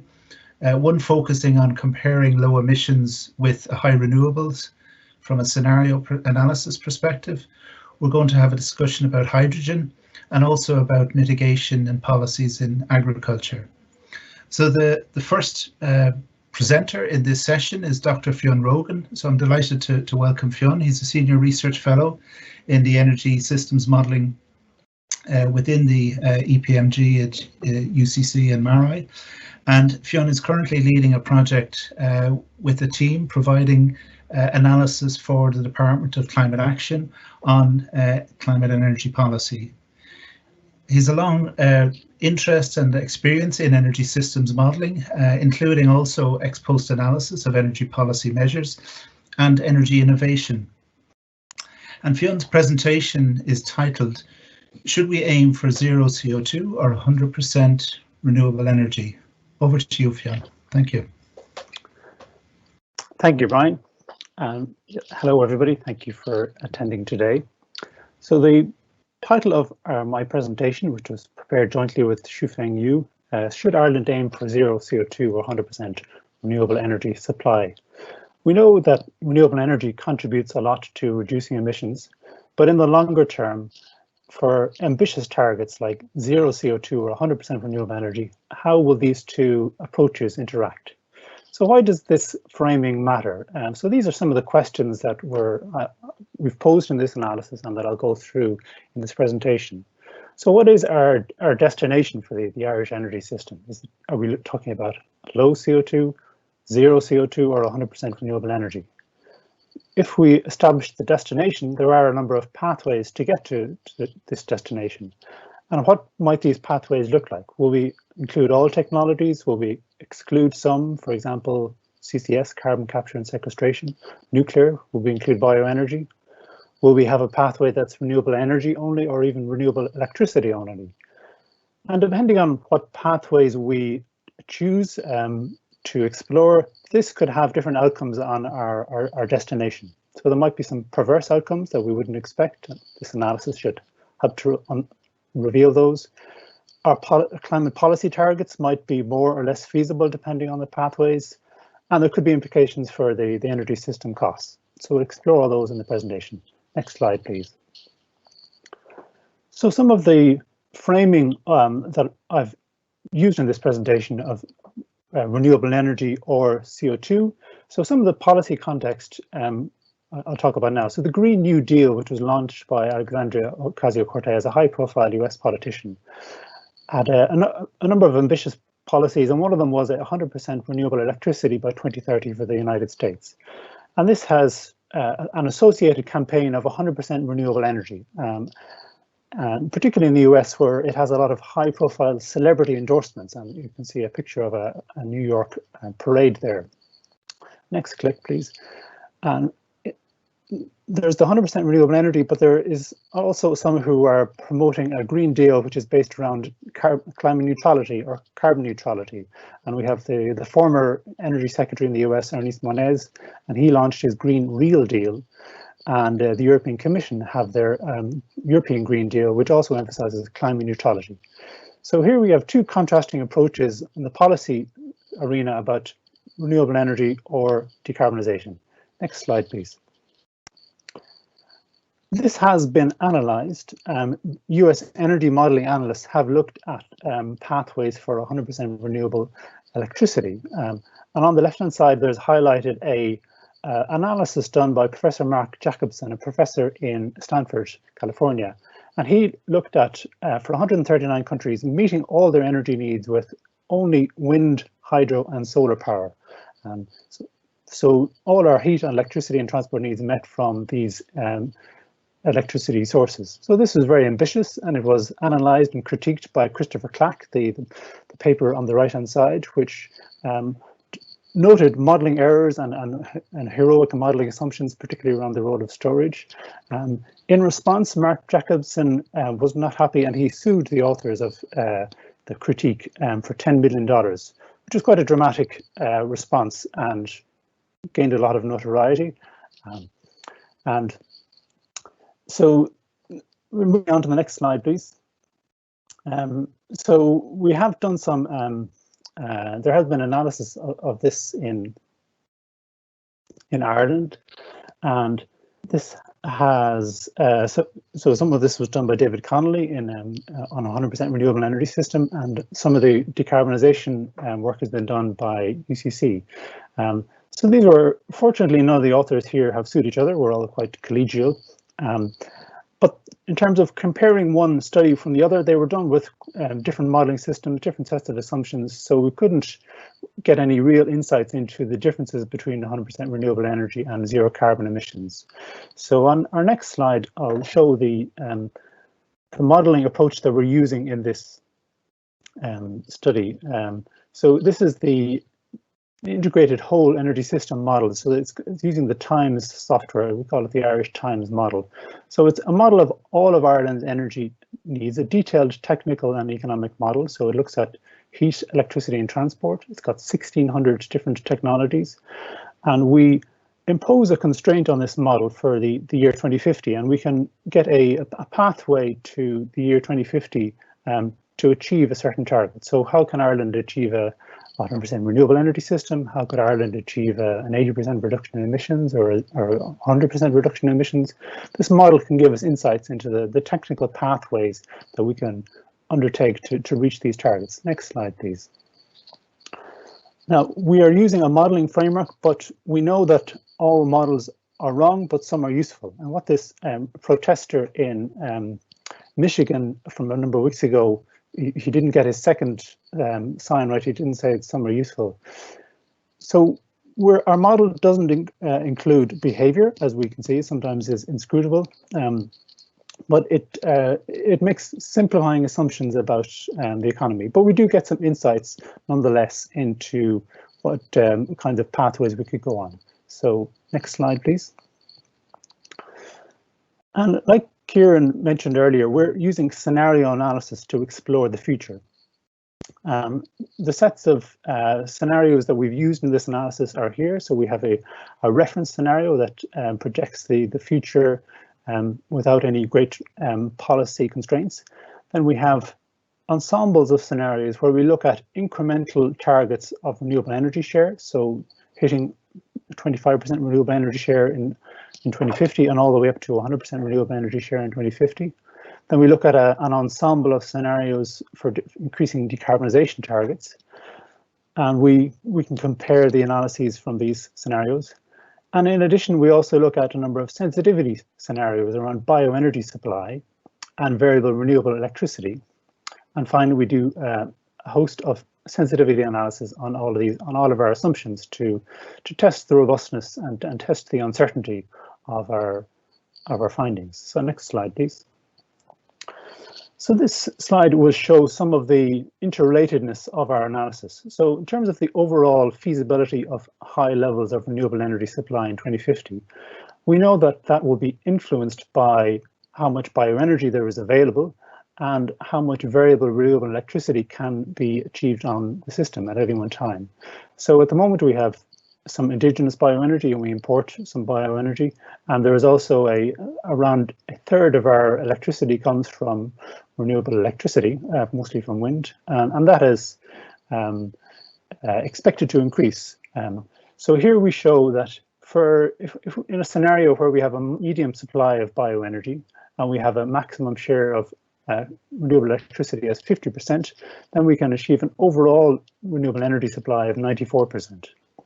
And to achieve the high renewable energy, 100% renewable energy scenarios, we need either a high supply of bioenergy or a 100% variable renewable electricity. Next slide, please. So in these slides, I will go through some of the impacts on primary energy. So we have a number of scenarios here. So we have a base scenario, a reference scenario. We have an 80% reduction in CO2. Then we have some medium to high renewable energy scenarios that the details are at the bottom. And the last 4 bars are 100% renewable energy scenarios. So I'm going to highlight a couple of findings here. So the first one is the variation in overall energy consumption that can come from these scenarios. And this has impacts on energy security and on energy efficiency. The next point to highlight is the very large amounts of bioenergy that we see in our 100% renewable energy scenarios. Today we have high shares of fossil fuels, but in the future for 100% res we will need high levels of bioenergy. So this has impacts, as I said, on particularly for energy security as well. The last point to highlight is that we still see continued role of coal in some of the scenarios, even in a scenario with a 90% renewable energy. So fossil fuels can continue somewhat counterintuitively in some of our high renewable energy scenarios. Next slide, please. So what is the impact on the electricity generation? So we've got the same sets of scenarios here. So base 80% constraint scenario, our medium renewable energy scenarios, and our high 100% renewable energy scenarios. So again, 3 points I will highlight. So the first point is, click please, is the very big difference between our scenarios in terms of the overall level of electricity generation. So more than double is the difference between the low and the high scenarios. If you're an electricity system planner, and these are some of the different pathways that Ireland might go on, these could be very different electricity systems with very big implications for infrastructure. The next point that's highlighted here is in a number of the scenarios, there's still a role for fossil fuels, and this is in some of them linked with carbon capture and storage. So in our 80% carbon reduction scenario, there is a role for CCS. That's your 2-minute warning, Phil. Thank you. And the last point to highlight is the potential very high role from renewable electricity, and particularly offshore wind, as highlighted here. So on the next slide. So what is the impact on emissions? So we can see that in the medium renewable energy scenarios, the medium to high, we get a between 36 and 69% reduction in emissions, which is lower than the reduction in the 80% scenario. But in our 100% renewable energy scenarios, we get roughly an 88% reduction in CO2 emissions. So this is a key finding. So we're not getting to the 100% zero CO2 emissions with our 100% renewable energy. And the other point that I want to highlight on this slide is the continued presence of the emissions from industrial processes. And these are a key challenge for getting to a zero CO2 system. And the key technology we need here is CCS. So if we click through this slide quickly, so the key point I want to make here is that energy systems typically cost around 10% of GDP. That's a quite standard figure across the world. And we like to talk about the additional cost of decarbonisation as a percentage of GDP that the energy system can achieve. So here we show a 70% reduction in CO2 as an example, and in our renewable energy scenario, this would cost about 1.8% of GDP, and in our CO2 scenario, about 0.9% of GDP. So I'll go to my last slide and summarize this key finding. So for our less ambitious targets, we find that the CO2 pathways and the renewable energy pathways are quite different. And this is really because the timing of coal phase out is affected quite differently by CO2 and renewable energy targets. So in a CO2 focused system, coal will phase out quite early, but in a renewable energy focused system, coal could persist for quite a long time. For the more ambitious targets, CO2 and renewable energy pathways are more similar, but a key difference is the CCS technology. And this relates to the third point here, that zero CO2 cannot be achieved with 100% renewable energy in the analysis we're presenting here. And this is particularly because of the residual industrial process emissions that need CCS to be captured. Bioenergy is very important in all the 100% renewable energy scenarios, particularly indigenous bioenergy. So that's should be emphasized. Pathways relying on high bioenergy import are more cost effective. However, these pathways are more susceptible to bioenergy import availability risks. And just like we import our oil and gas now, importing a commodity in the future from overseas markets will have the same supply side associated risks. And the last point here, focusing on renewable energy penetration is marginally less cost effective in CO2 mitigation compared to focusing solely on decarbonisation. So thank you very much. This analysis was recently accepted for publication, so we will be sharing the analysis and we'll be happy to take any questions on that. Thanks very much. Thank you, Fionn. There's a lot of food for thought in that presentation. I'm sure there will be a lot of interesting questions associated with that. We're going to move on to the next presentation, and I'm delighted to introduce Dr. Rory Monaghan, who's a lecturer in energy engineering in National University of Ireland, Galway, one of our MaREI partner institutes.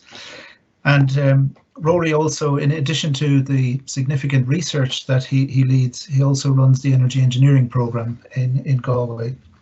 He's secured over $2.5 million in research funding recently in a number of national and EU projects focusing on combustion, pyrolysis, gasification of renewable fuels, supply chain optimization, and life cycle assessment for bioenergy, hydrogen, power to gas, and CCUS.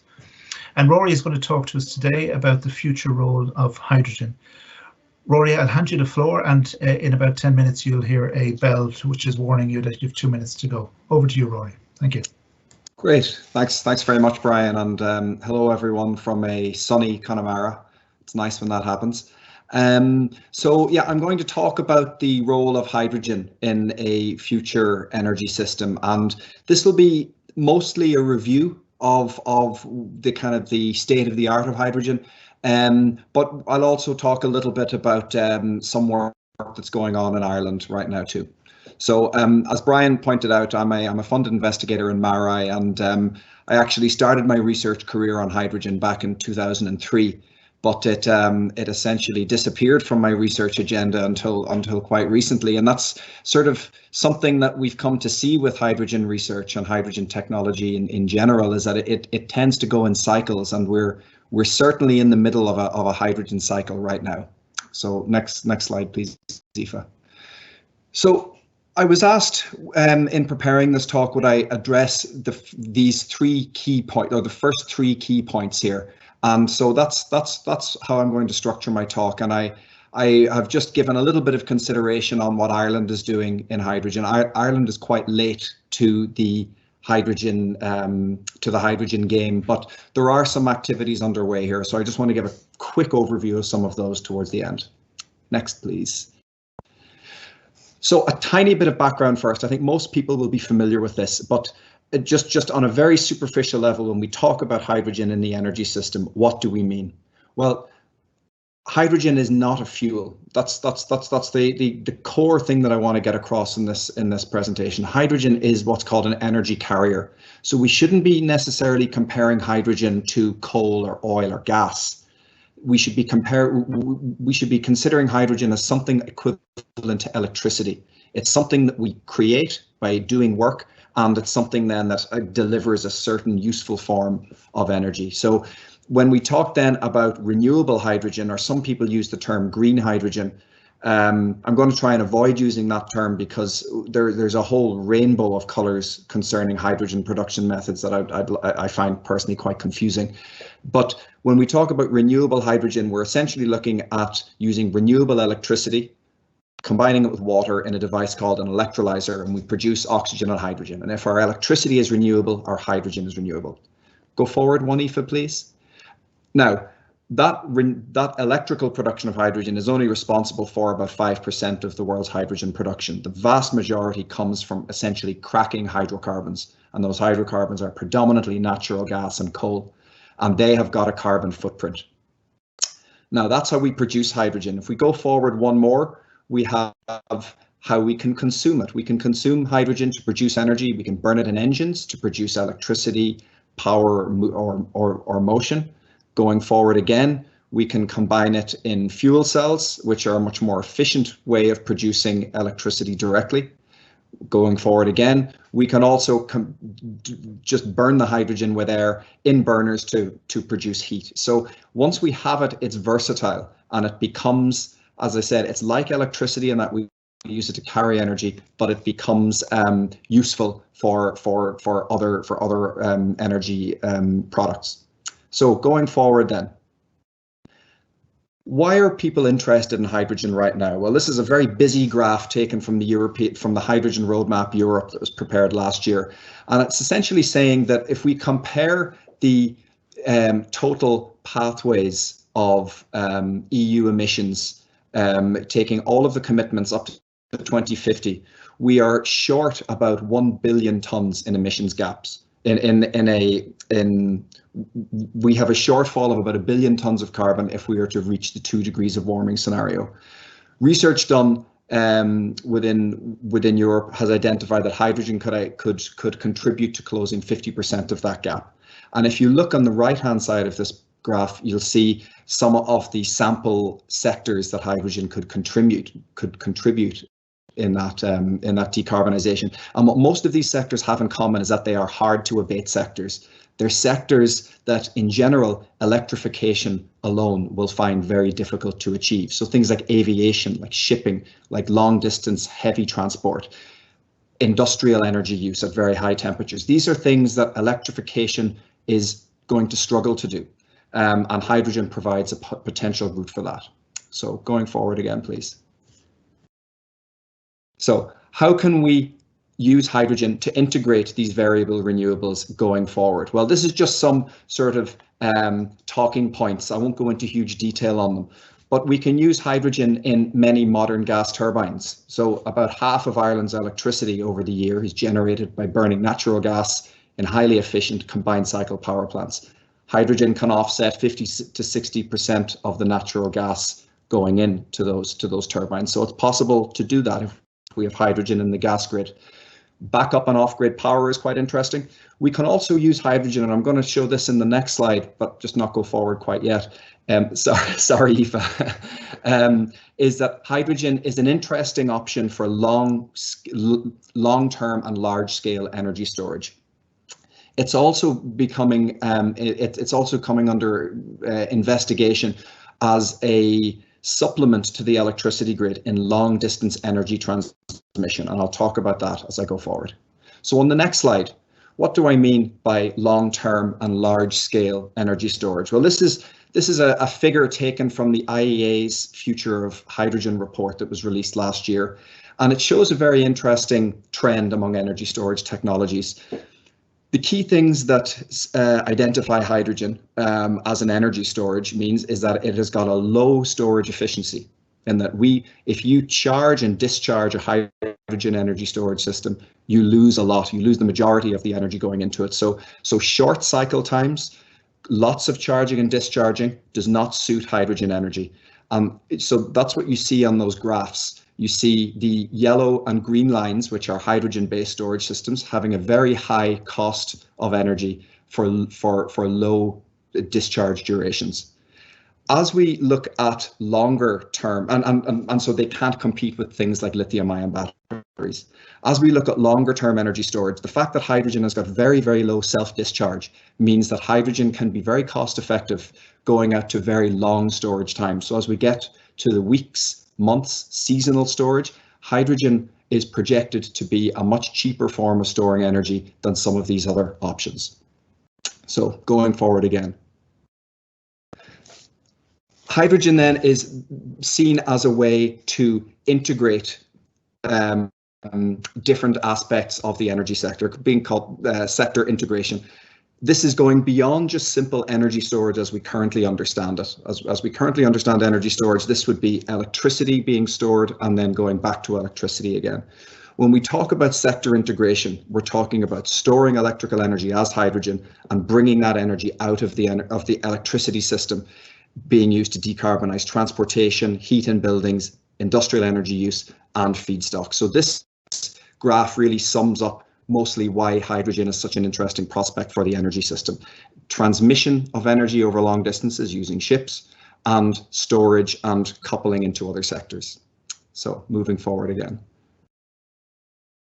So some of the opportunities, and this is the images at the top here, are just some of the hydrogen mobility products that are available now. As we get to longer distance and heavier transportation systems, hydrogen starts to become more appealing. For cars and vans, the advantages of hydrogen are not so clear. It does have range benefits over EVs, but typically the vast majority of light-duty vehicle journeys can be completed with EVs. But as we go to as I said, heavier long-distance applications, hydrogen does start to become more appealing. As we go to maritime and aviation, we need to start finding ways to fit hydrogen into those energy systems in those sectors. So there is research underway on converting that hydrogen into ammonia, which is a liquid under certain conditions, or into a synthetic jet fuel, doing a process power to liquids, which is referred to as P2L there. Going forward one more, please. In terms of provision of heat, and this is really where the gas grid comes in. The gas grid reaches a large number of the buildings and the majority of industry across Europe. So if we can get renewable hydrogen into the gas grid, we can get it to the users of industrial energy. And this is where some of the products that are, or some of the projects going underway, particularly the High Deploy project in the UK, and also the Leeds Citygate, the H21 project in the UK, are very interesting. Just recently in Sweden and hydrogen, or Sweden and Germany, there has been some very interesting commencement of hydrogen-based steel production. Steel contributes about 3 or 4% to the world's carbon dioxide emissions and is very, very difficult to decarbonize. Hydrogen is being used to offset the use of coking coal in steel production, which is a very interesting opportunity. So going forward again.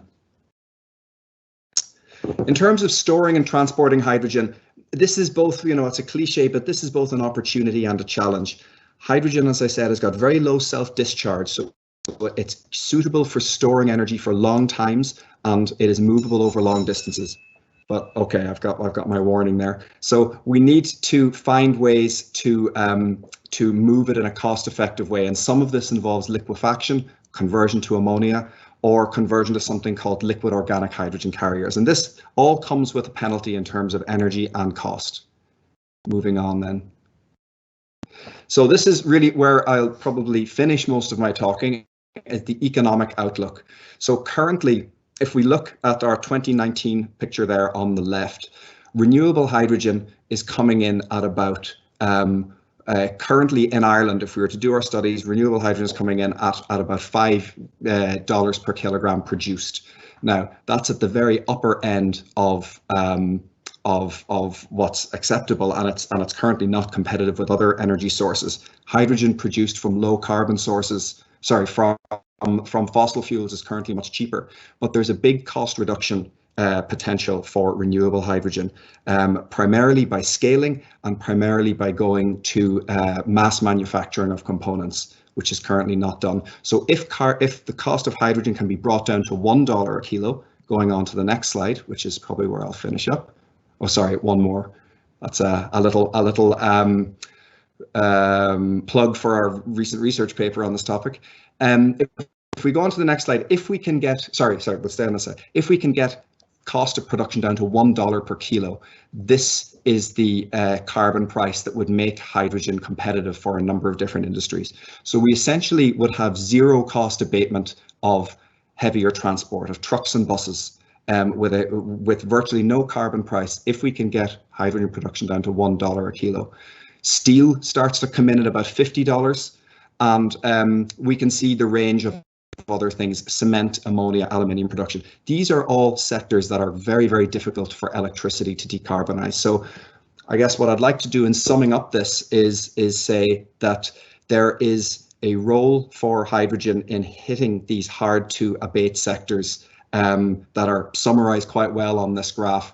And on a world level, we can get up to the region of 5 to 10 gigatons of carbon per year at what would be viewed by many as an acceptable carbon price. So thanks very much for your attention.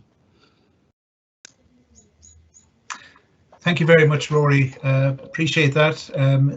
Very clearly, hydrogen has a huge potential to play, but there's also a significant challenge in bringing the cost down, which points to a lot of research requirement and also other types of supports, and maybe we can reflect on those in the questions.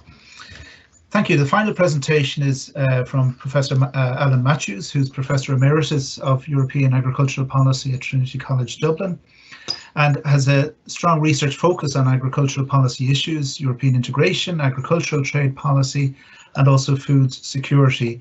He's former president of the European Association of Agricultural Economics and is currently a member of our Climate Change Advisory Council. So Alan is going to talk to us today about the implications of Ireland's unique position in Europe with regard to a high share of GHG emissions from agriculture and what policy measures we can introduce to reduce these emissions. Over to you, Alan, and I'll give you a sound a bell at 10 minutes when you have 2 minutes to go. Thank you. Thanks, Brian, and it's a pleasure to be with you all virtually this morning to discuss measures in agriculture to address climate change.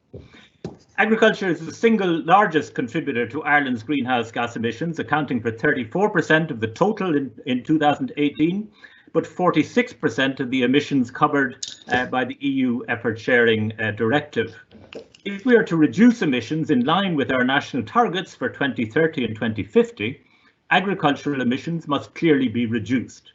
Yet, as Paul Dean has pointed out in the previous session, they have been increasing in recent years. Reducing absolute emissions is more difficult in agriculture because of the absence of obvious technical solutions such as exist for energy generation, transport, and the built environment. Climate, culture, and market factors limit the options to restructure agricultural production away from ruminant animal production towards lower greenhouse gas intensive activities. But if agricultural emissions were exempted from reduction or fail to be reduced, this puts even greater pressure on other sectors to reduce emissions and could significantly increase the overall economic costs of reaching national climate targets. There are some specific characteristics of emissions from the agriculture and land use sector that we need to keep in mind when considering measures to ensure a reduction over time. Agricultural emissions in the national inventory are primarily the non-carbon dioxide gases, methane and nitrous oxide, reflecting the ruminant nature of Irish farming, principally cattle and sheep production. Methane in particular is a potent but short-lived climate gas. Annual emissions of CO2 must go to net zero to stabilize the CO2 concentration in the atmosphere, but to stabilize the methane concentration, it is sufficient to an approximation to stabilize emissions at current levels. The IPCC special report on keeping the increase in global temperatures below 1.5 degrees Celsius advised that biogenic methane emissions should be reduced, but not necessarily to zero. The Climate Change Advisory Council has advised government that it would be appropriate to set separate reduction targets for long-lived climate gases and biogenic methane. Clearly, this would need to be reflected in EU legislation to make it feasible. Agriculture is also different to other sectors in that it has the ability to sequester carbon and to act as a carbon sink through soils and biomass. Net removals from land use and forestry are not counted towards Ireland's 2020 target, but will be counted partially towards its 2030 target. Carbon sequestration in so-called nature-based solutions has significant drawbacks. There's much greater measurement uncertainty. Net removals are calculated according to policy-based accounting rules rather than what the atmosphere sees. Carbon sinks are easily reversed, and sinks ultimately reach a saturation level. But despite these caveats, it makes sense to set an integrated target for agriculture and related land use, and to track trends in these net emissions together. Farmers making decisions on how to manage production and their land impact emissions from agriculture and land use jointly. Targets should also consider the co-benefits from meeting other challenges facing agriculture, not least ceilings on ammonia emissions, but also water quality and prevention of biodiversity loss, as well as that many sequestration measures will help to build resilience in the face of the adverse impacts of climate change. The final general point is the economic and social context for cattle and sheep farming in Ireland. There are around 137,000 farm holdings in Ireland. 109,000 of these have some form of cattle production, and some 36,000 have some form of sheep production. Ruminant agriculture thus extends into every parish in rural Ireland and is an important contributor to local economies. Yet the scale of ruminant agriculture would not be viable without public support. This partly takes the form of border protection against imports, where a tariff equivalent to around 45% applies to imports of beef and sheep meat. In addition, beef and sheep farmers are heavily dependent on income support transfers under the cap. If we divide beef farmers into 3 equal groups based on their economic performance, the bottom third are barely covering their direct costs. These are the gross margin figures in the top left of the chart, even when we take the protected market and cap income transfers into account. If we include overhead costs such as rent, interest and depreciation, the bottom 1/3 of beef farmers have a negative net margin and are subsidizing their beef enterprise out of their direct payment. These farms also have higher than average emissions per kilo of product. And an obvious question is whether these farmers could be offered an alternative that both protected their income and reduced emissions at the same time. So what are the potential measures to reduce agricultural emissions? There are 3 main drivers: livestock numbers, fertilizer use, and the emission factors that link these variables to emissions, which depend on a host of technical factors such as feeding regimes, manure management, animal husbandry, grazing practices, and genetics. In addition, a 4th driver is land use and land use change, including forestry, reflecting my earlier argument that these should be considered together. Future trends in livestock numbers should distinguish between the beef and dairy sectors, or more accurately, between the suckler cow herd and the dairy cow herd, as the dairy sector depends on the beef industry to rear its surplus calves. Negative market trends and shocks, such as a hard Brexit after December or a shift in consumer preferences towards alternative proteins, may well reduce the future size of the suckler herd. although they could also unleash a succession of emergency aid packages, such as we have seen in recent years, designed to maintain numbers. Careful design of cap payments that would link payments to environmental services while limiting stocking density could provide a more remunerative alternative for many of these farmers. We also need to limit the growth in dairy cow numbers to what the environment can sustain. Dairy farming is by far the most profitable sector and also contributes more than the suckler herd to agricultural emissions. Intensive dairy farming is limited by the Nitrates Directive that sets a maximum level of organic manure per hectare, but many dairy farmers avail of a derogation to exceed this level. Although the obligations that farmers must meet to be granted a derogation were strengthened this year, more will need to be done unless net emissions from dairy farming begin to fall. It's sometimes argued that limiting production in Ireland does not make sense, given that the global demand for food continues to increase. But it has never been an objective that Ireland should seek to maximize production. There's no support for the idea that Ireland has an obligation to produce as much food as possible. The appropriate target is the optimal level of production, taking full account of costs and returns, including both positive and negative externalities. But the objection runs, any reduction in relatively carbon efficient Irish production may well be replaced by less carbon efficient production in third countries, a phenomenon we call carbon leakage. Whether carbon leakage occurs and to what extent depends on many factors, including the sources of alternative production and whether these countries also have binding climate targets.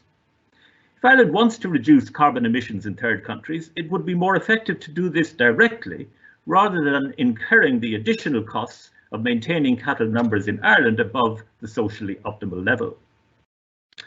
The second driver to reducing emissions is reducing fertilizer use. Even though Teagasc results suggest that both dairy and dry stock farmers are applying less than the recommended levels.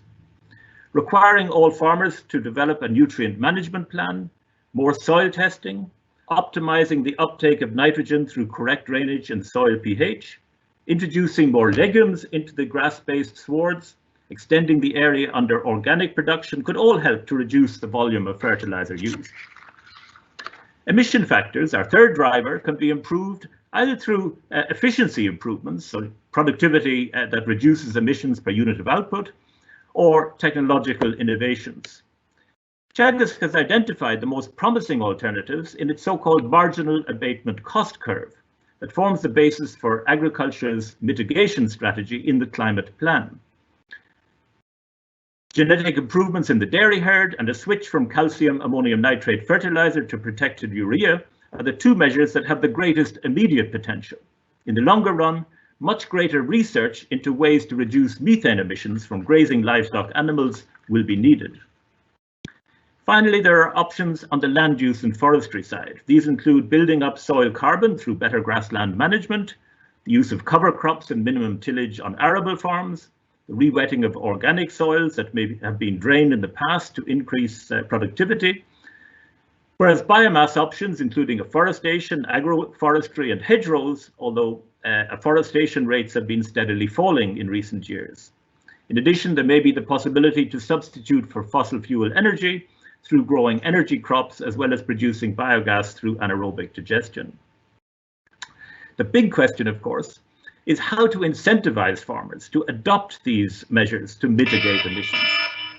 There are a range of possible instruments. One is a greatly stepped up research effort to drive down the cost of technological innovations so that they become financially attractive to farmers in their own right, as has happened with wind and solar energy, for example. Another measure is increased emphasis on information and education, including support for climate leaders within the farming community. Third, we need better measurement and monitoring of emissions, including the development of robust, easy to use and low cost farm audit tools so that we can eventually measure the carbon footprint of individual farms. Fourth, there will be a role for additional regulatory measures. The Commission is unveiling later today its farm to fork and biodiversity strategies in Brussels. These are expected to include targets to reduce fertilizer use, and increase the area of land set aside for nature and biodiversity, both of which would help to reduce emissions here in Ireland. More effective targeting of CAP subsidies has already been mentioned. Unfortunately, it now looks as if the introduction of the new CAP post-2020 will be postponed for possibly up to 2 years, thus limiting what can be done with Pillar 1 payments. For example, the possibility to use some of the Pillar 1 money for eco schemes will be delayed.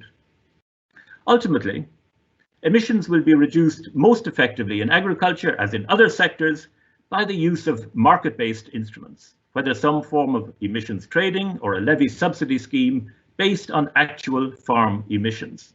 New Zealand plans to have a market-based system in place by 2025 to reduce net emissions in its grass-based agriculture. And this should also be the long-term goal of Irish policy. Thank you very much. Thank you very much, Alan. A fascinating presentation in what is a very challenging area, but you've taken us through some of the measures that you see as having providing options for reducing emissions. So, some of them actually I'll take up in the next session in the when I talk about what's happening on the Dingle Peninsula, particularly the leadership role that farmers can take. So thank you very much for that. What I'd like to do now is move into the Q&A session. So I'd ask the three presenters to unmute themselves, and we'll take some of the questions that have come up. So James has kindly shared the Slido screen, and we can see some of the questions that are emerging. And clearly the top three here look like they're a perfect place to start. So there's one there for you, Alan. Given the apparent appetite of farmers to get involved in anaerobic digestion, what are the barriers for them getting together as a cooperative to start the industry?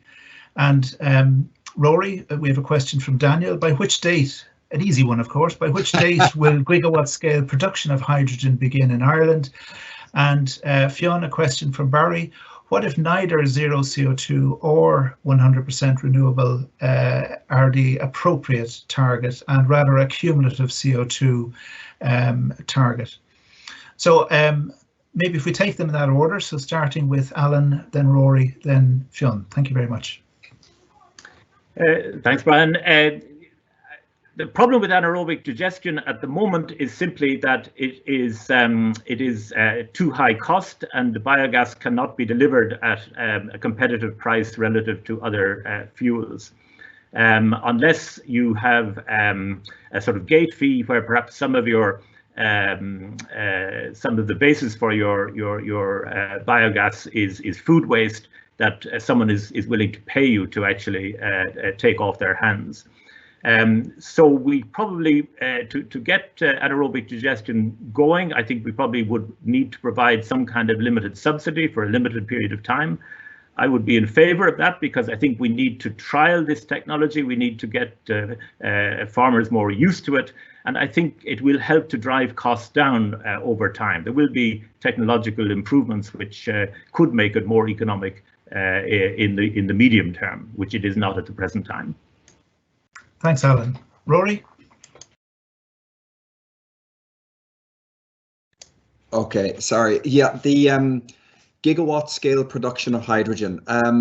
Okay, I'll cut it short by saying I'm not going to be able to give a date, but I might just give some context on where we are. Currently in Ireland, we have a grand total of one electrolyser currently operating. It's on a kilowatt scale, and it produces hydrogen for as an industrial gas.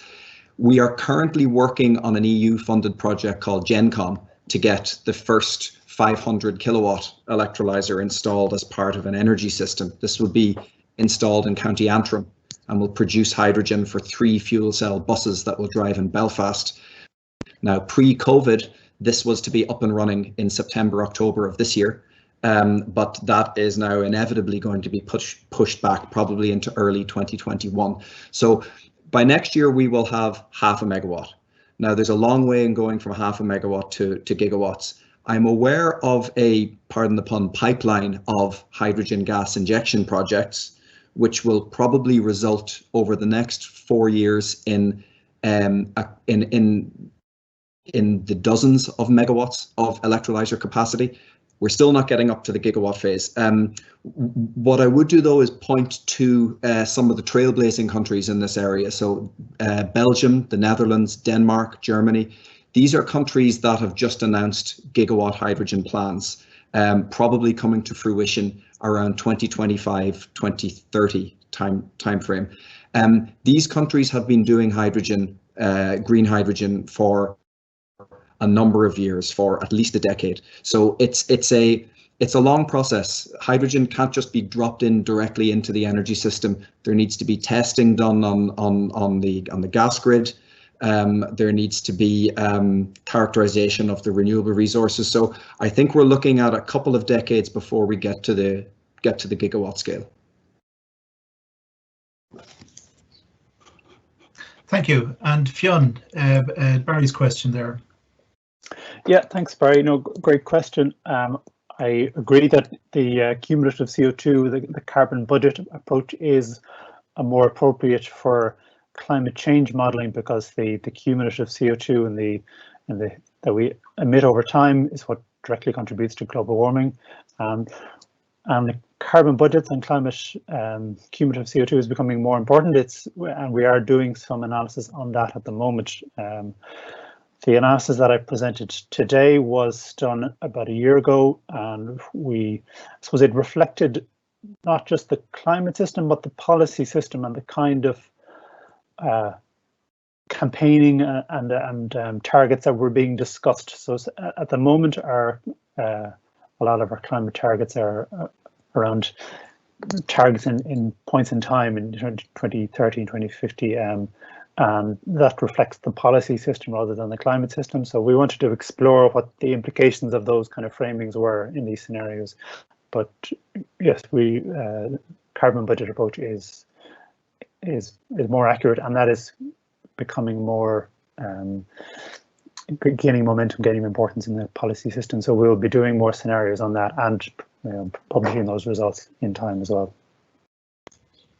Great, thank you very much. We've time for another round, and again, I'll try and pick one for each of you. So we've one question on agriculture, which, Alan, a challenge for many societies, but especially for Ireland, is the emissions profile of agriculture, which you've touched on. How do we frame a just transition for farming? This is something that's very a term that's used a lot in the context of the energy transition.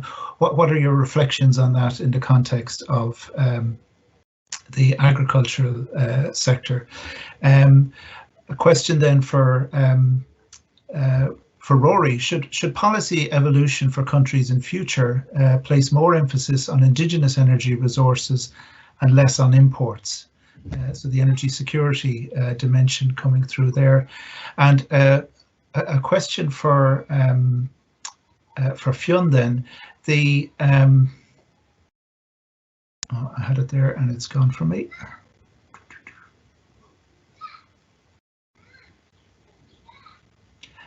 Maybe if we start with those two, and I'll come back to Fionn. So Alan, just transition, and Rory, indigenous energy, please.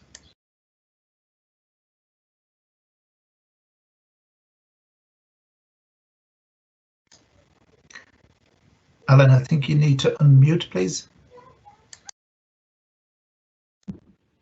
Sorry, I was trying to follow my instructions here. Yeah, this is a hugely important question, and as I indicated in my talk, 90% of Irish farm holdings have some kind of ruminant production on them. So we're talking not just about a small sector of society. We are talking about our rural areas as a whole. I suppose I see the potential for the just transition in agriculture arising partly because already public transfers play such a huge role in farm incomes. It can be up to 70% in a normal year, and for the dry stock sector, it is in fact almost 100%. 100% of the income of those working in the dry stock sector is coming from public transfers. And that seems to me to, in the context of the CAP post-2020 and what's being announced in Brussels today, the farm to fork strategy, the biodiversity strategy, that seems to me to give a real potential. If we could target those subsidies, instead of just giving them on a sort of per hectare basis, a sort of subsidy to land, if we could link those subsidies to the climate agenda, to the biodiversity agenda, in a more direct way, then I think we can both safeguard incomes for farmers, which is important, but we can also reduce emissions. It's the lack of targeting of those public transfers, which is a big problem in preventing that at the moment.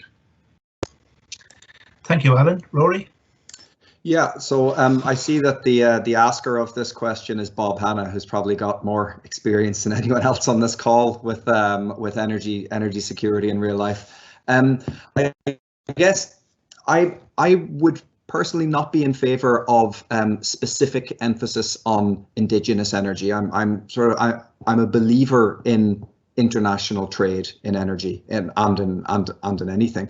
But I think that, you know, if we move towards a decarbonised energy system, whether that's driven by renewables targets or decarbonisation targets, as the question for Fionn posed, I think it's naturally going to move Ireland towards indigenous energy resources. When you look at what the wind energy has got planned for offshore, I think we're going to be pushed in that general direction, whether we target renewables or whether we target decarbonisation. Just to add maybe a small aside to my answer is something that we're starting to investigate with hydrogen now is, can we use hydrogen as a way to export Irish energy? There's a couple of specific sites around the country that could lend themselves to exporting Irish renewable energy in the form of hydrogen. So I think we could have a double impact there.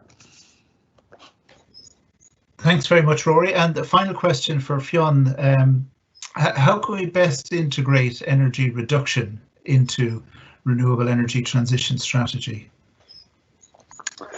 Thanks. Yeah, another great question. And I suppose we do model energy efficiency, and we do include that in our scenarios. Presenting the results for the energy efficiency is a bit more challenging. So first point, we do have we value that highly, but we know in kind of the policy sphere, the energy efficiency it doesn't always realise its full potential. I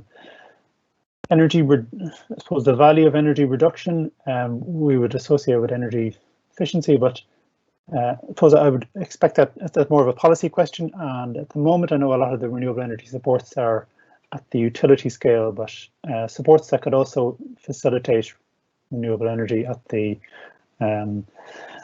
smaller scale would facilitate local, indigenous or community level growth, because when there's renewable energy at the utility scale, there's an incentive for more energy consumption. But if communities were generating their own renewable energy, they wouldn't have the same incentive to overconsume.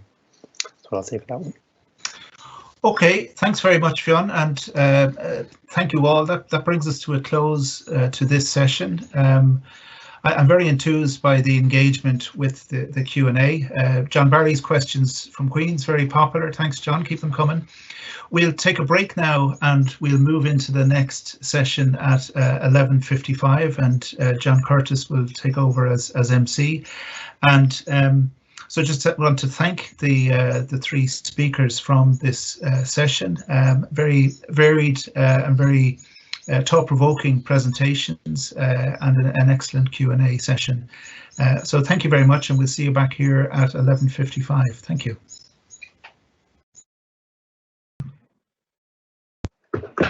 Welcome back, everyone, to the third and final session of our morning conference. My name is John Curtis, research professor here at the ESRI.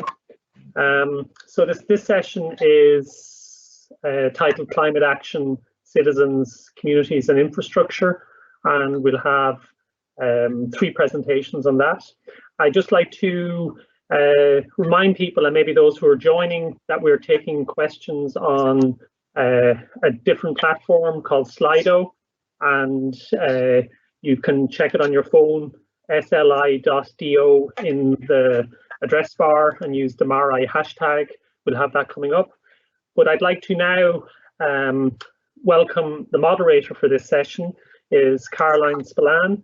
She's DG for Director General of Engineers Ireland and has held senior roles in a number of public and private sector organisations. And I'll hand over to you now, Caroline, to moderate the section, if I could say it properly. Thank you very much, John, and it's a pleasure to preside over this third and final section of the event. It's this afternoon, almost at this stage. So as John has said, we're going to have 3 speakers in this session, and it'll be followed by a questions and answer session. And of course, those questions are coming through Slido. So again, to support what John has said there, if there are questions that you want to pose to any of the 3 contributors, please do so via Slido.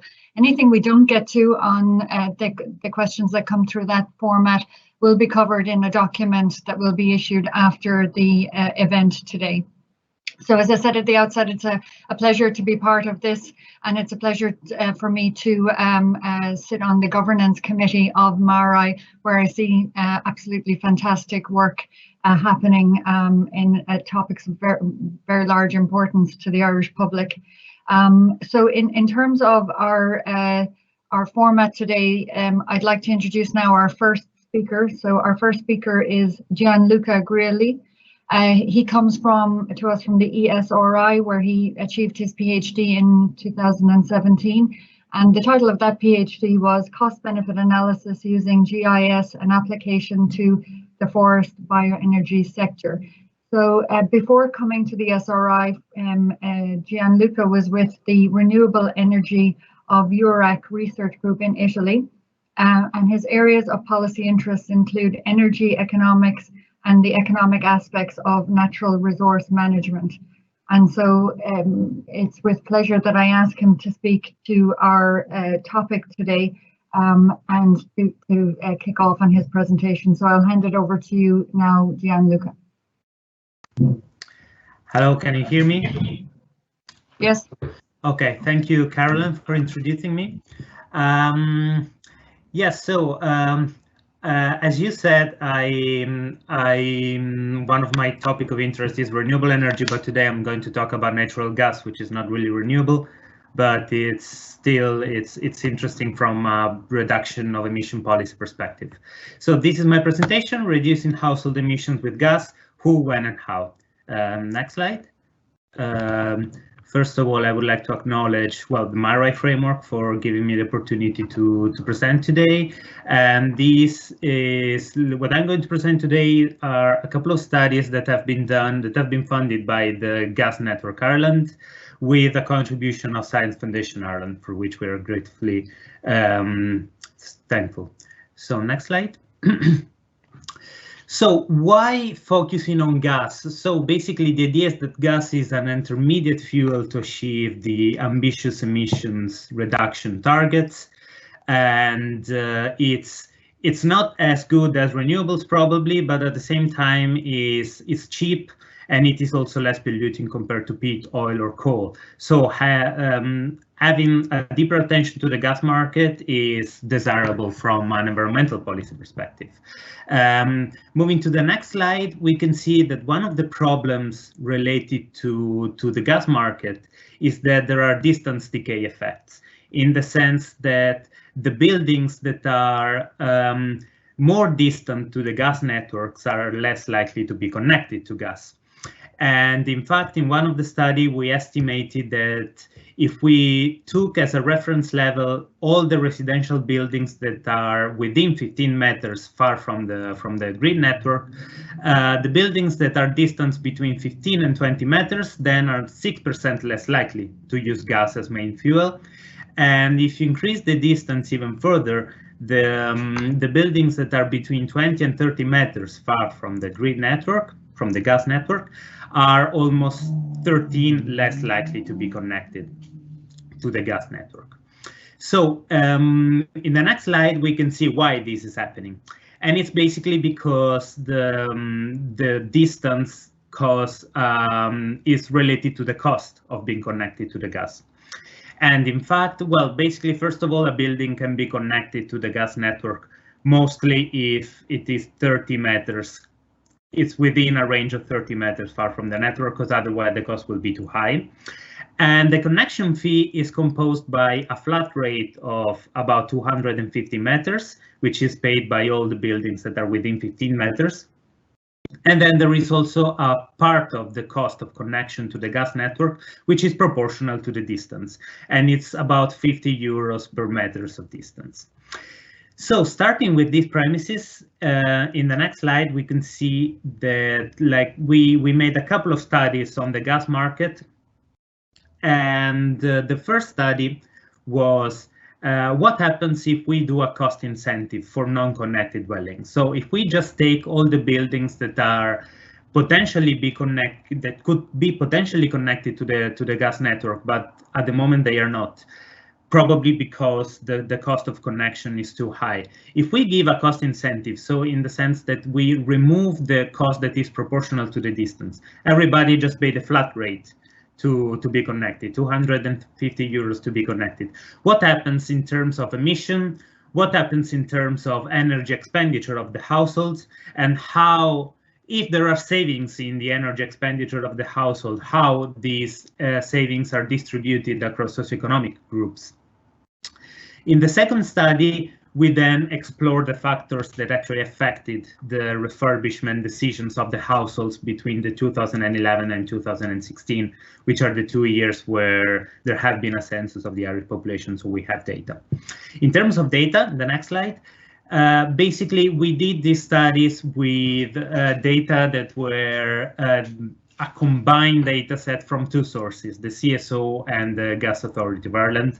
We have basically a data set where an observation is one building, domestic premises, all the buildings that are within 30 meters from the network, all the buildings that were available in both the censuses of 2011 and 2016. And then we combine basically this analysis with some property-specific and socio-demographic variables. So in total, we had more or less 500,000 observations, which we used for both studies. So in the next slide, we can see a bit of a result of the first study. So we just focused on non-connected buildings, which at the moment are about 70,000 buildings. You can see this in the first lines of the second panel of this table. So if we give this cost incentive to these unconnected dwellings, 9,000 buildings are likely to be connected, to get this cost incentive and then be connected to the gas network. So 9,000 dwellings. This will cause a drop in the emissions from residential heating by 3.9%. And since gas is also cheaper compared to other fuels, we will also have a saving in the energy-related expenditure of the household by 1.5%. This will, of course, have a cost as a policy because the gas authority will have lower income for the connection, which is estimated to be 3.3 million. So moving to the next slide, we can see that well, households will be more likely to be connected, but then there are different socio-economic groups that are that could be responsive to this policy in different ways. And we estimated that basically the socio-economic groups that are going to benefit the most from this policy are the socio-economic groups of semi-skilled or unskilled workers or other types of workers, which means that assuming that semi-skilled or unskilled workers are the ones that have lower income compared, for example, to employers, managers, or professionals, we would have a positive distribution effect of such a policy because they will benefit of the most, the higher bit of the savings. So this is the first study. In the next slide, I will show you a bit of the second study. In the second study, we basically focus on the subset of the buildings that changed tenure between 2011 and 2016. So we just look at the buildings that were not connected in 2011 and switch the property from a rental condition to an ownership condition. So basically, the research question here was, when a household moved to a new house, will they consider gas as a refurbishment option? And what are the factors that affect this probability of switching to gas? We've seen that distance, even in this case, the distance of the building to the network is one of the variables that actually affect the probability of connection. And we've also seen that the probability of connection depends on the previous fuel. So if you take as a reference category the buildings that were fueled with electricity in 2011, buildings that were fueled with oil, peat, or coal were much less likely to be connected to be upgraded with gas solutions in 2016, which means that basically the customers of electricity companies of electricity contracts are more likely to consider gas as a refurbishment option compared to this other, which is not really probably desirable from a policy perspective, because oil, peat, or coal are polluting, whereas electricity, yes, is still polluting, but it could be, at least in the medium to long run, replaced with renewables.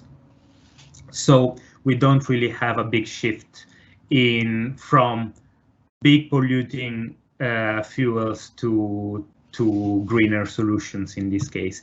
We've seen that the social classes, there is a sort of impact of social class conditions on the probability of switching to gas, but it's not really big. And in the next slide, we also considered some other set of variables that may have an impact on the probability of gas connection. And in particular, we've seen that the number of rooms of a property is positively connected to the probability of switching to gas, in the sense that larger houses with a larger number of rooms are more likely to use gas, probably because larger houses have a larger cost for fuel. And so, being gas cheaper, this is another, let's say, cost matrix that is considered. House type also have an impact on gas refurbishment decisions. Detached houses or semi-detached houses are more likely to be connected compared to terraced houses or the small bit of flats that we have in our sample. And we've also seen that household size has an impact. So larger household sizes are more likely to be connected to the gas. And this is probably because larger households have more strict budget constraints as well. So concluding, the main takeaways of this small presentation is that distance decay effect are present when considering the gas connection probabilities of the buildings. This is because the distance affects the cost of gas connection. If you decrease the cost of connection, you have an emission reduction, you have lower energy-related expenditure of the household, and the lower expenditure of the household is distributed differently across its socioeconomic groups, and you would have a positive redistribution effect. In terms of actual gas refurbishment decisions that we observed between 2011 and 2016, we've seen that previous fuel played a big role in the decisions, and cost-related variables played a big role, in the sense that when the house is bigger, the house is probably less efficient in terms of energy efficiency, because it's a semi-detached house or a fully detached house. The probability of considering gas is higher compared to other types of buildings. So I would say that what we observed is that the switch to gas is cost-driven. So thank you for your attention. Thank you very much, Gianluca, and thank you very much for sticking to time as well. And they're very interesting. There's a set of studies that you've outlined there which show, I suppose, that incentives and other factors, including socioeconomic factors, do influence the choice for gas. And I suppose one of the things you pointed out was that 13% of households are likely to accept a monetary incentive to switch to gas under particular circumstances. And I'm sure that there are going to be questions that will come up in the Q&A session to build on what you've set out there. So going on to our next speaker, who hardly needs an introduction, but I'll give him one anyway, and that is Professor Brian O'Gallagher. Professor O'Gallagher is, of course, the Professor of Energy in UCC. He's also Vice Director of UCC's Energy Research Institute, and he's also Chair of the IEA's Technology Collaboration Programme on Energy Systems Modelling. Of course, where we know him from is the Director of the SFI MaREI Research Centre, where he oversees a research portfolio of over 60 million involving 220 researchers and 70 industry partners.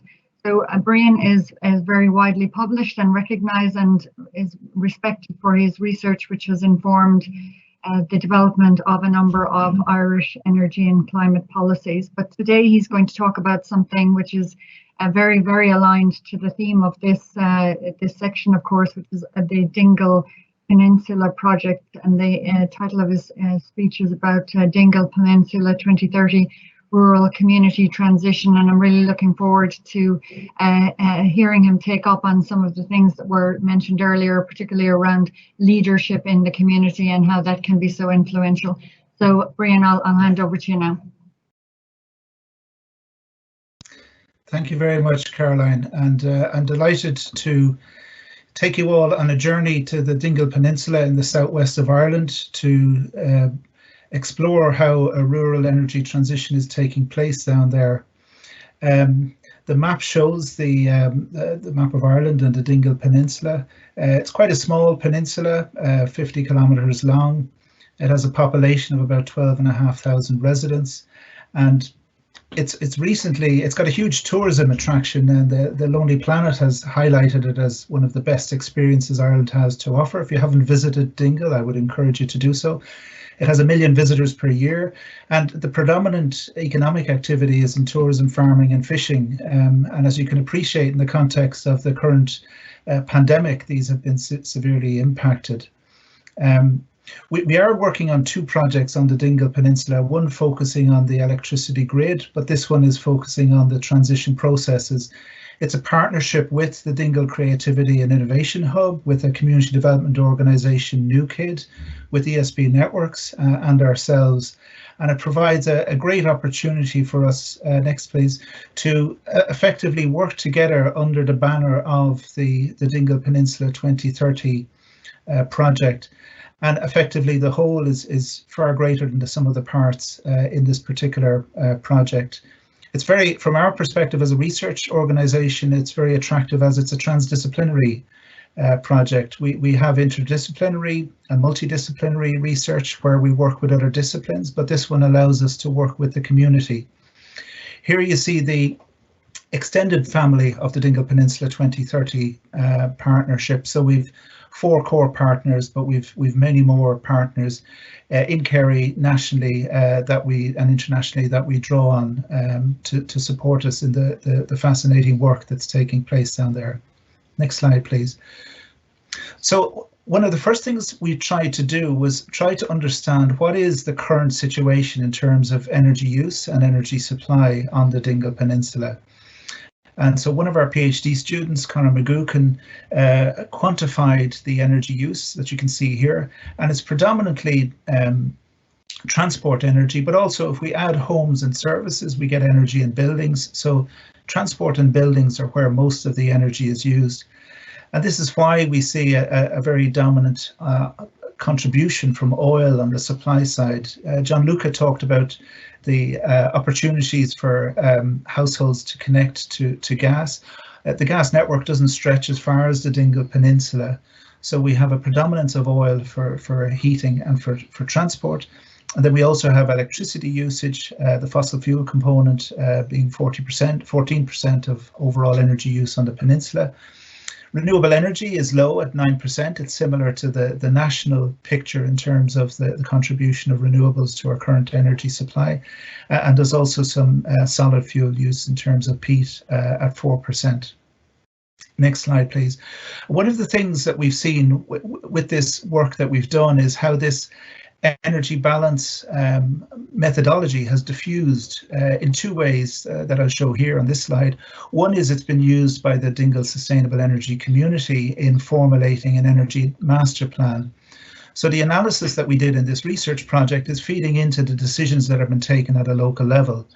In addition, Connor, who you see in the top right there of this infographic, Connor did a visit to the secondary schools with the Dingle Hub to undertake a climate hack, so to explore with secondary school students on the Dingle Peninsula what were their solutions to facing the climate challenge in terms of converting the energy that was, as we've seen, is predominantly fossil fueled.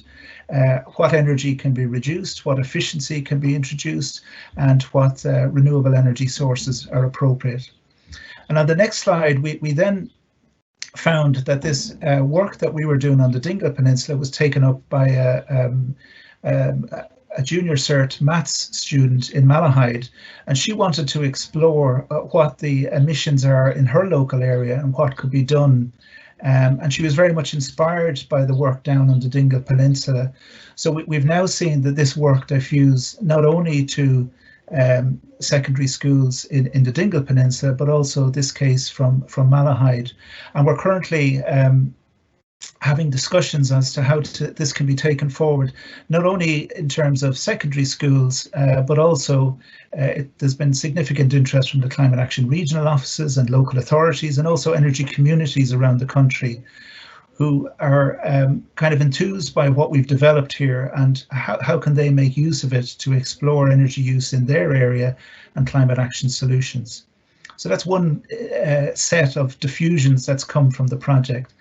The next slide then focuses on one of the core activities on the Dingle Peninsula, led by ESB Networks in this case, where they've identified ambassadors who are shown in the picture there.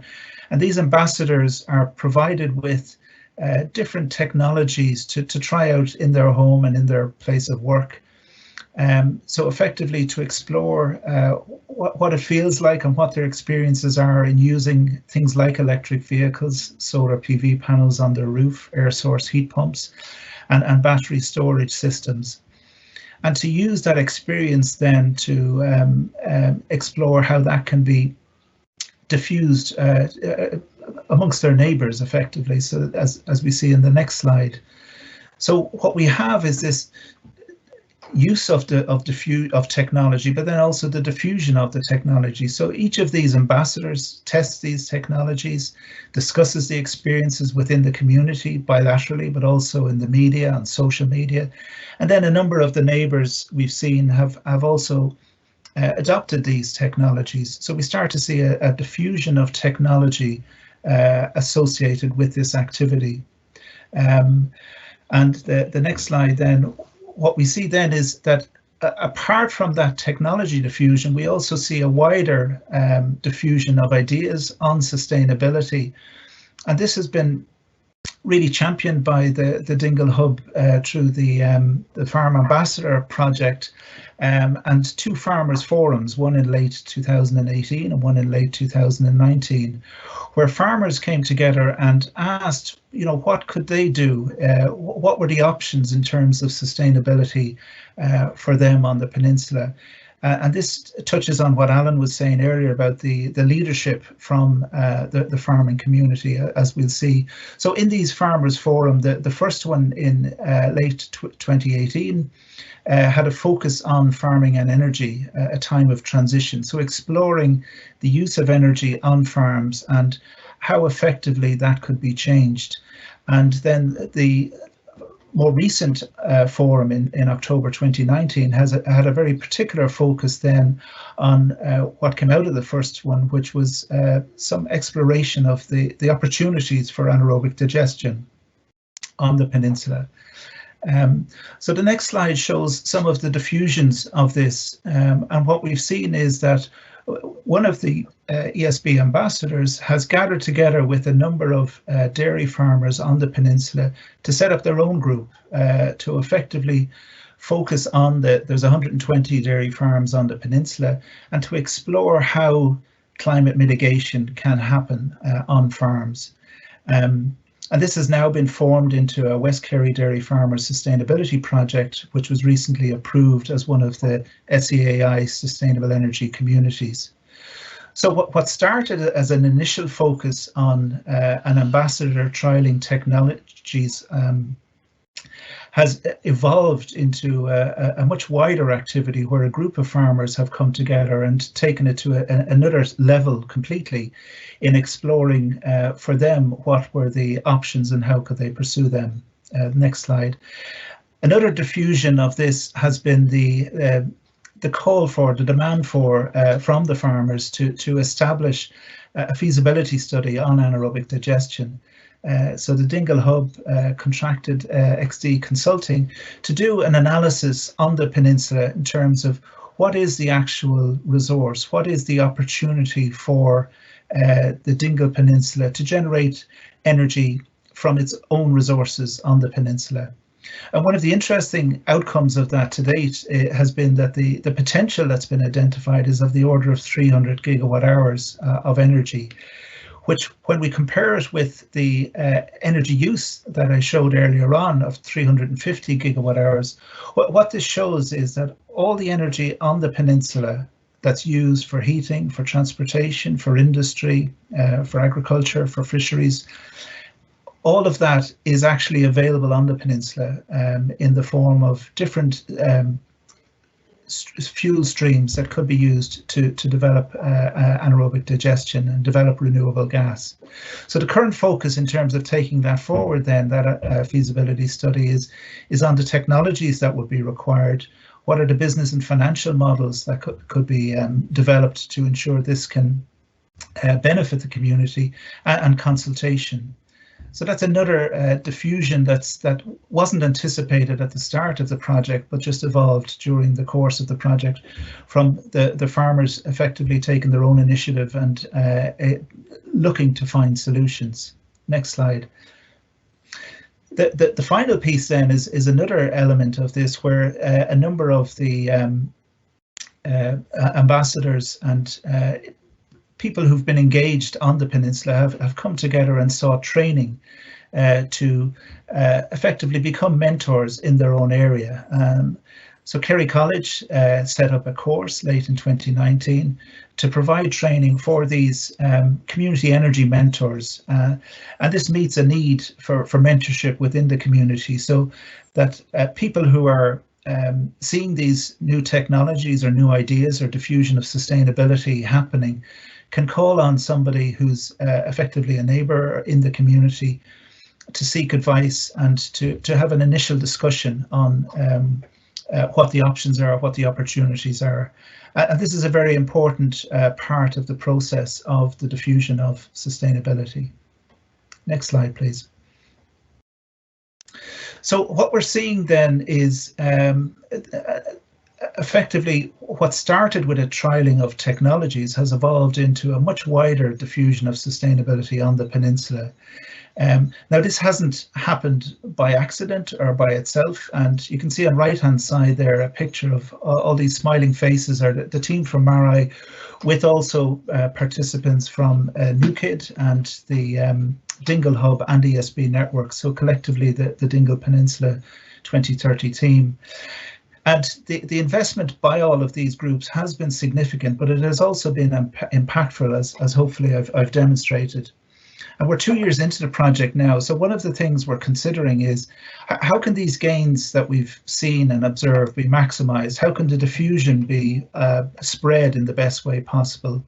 And also one barrier we've seen to this type of activity is there's a huge dependence on volunteerism in the community, and it's very difficult to find sources of funding for the community development aspects developed so that effectively funding for groups on the ground to be able to employ community development workers to harness these opportunities that are available. So that gives you a snapshot of some of the activities we've been doing on the Dingle Peninsula.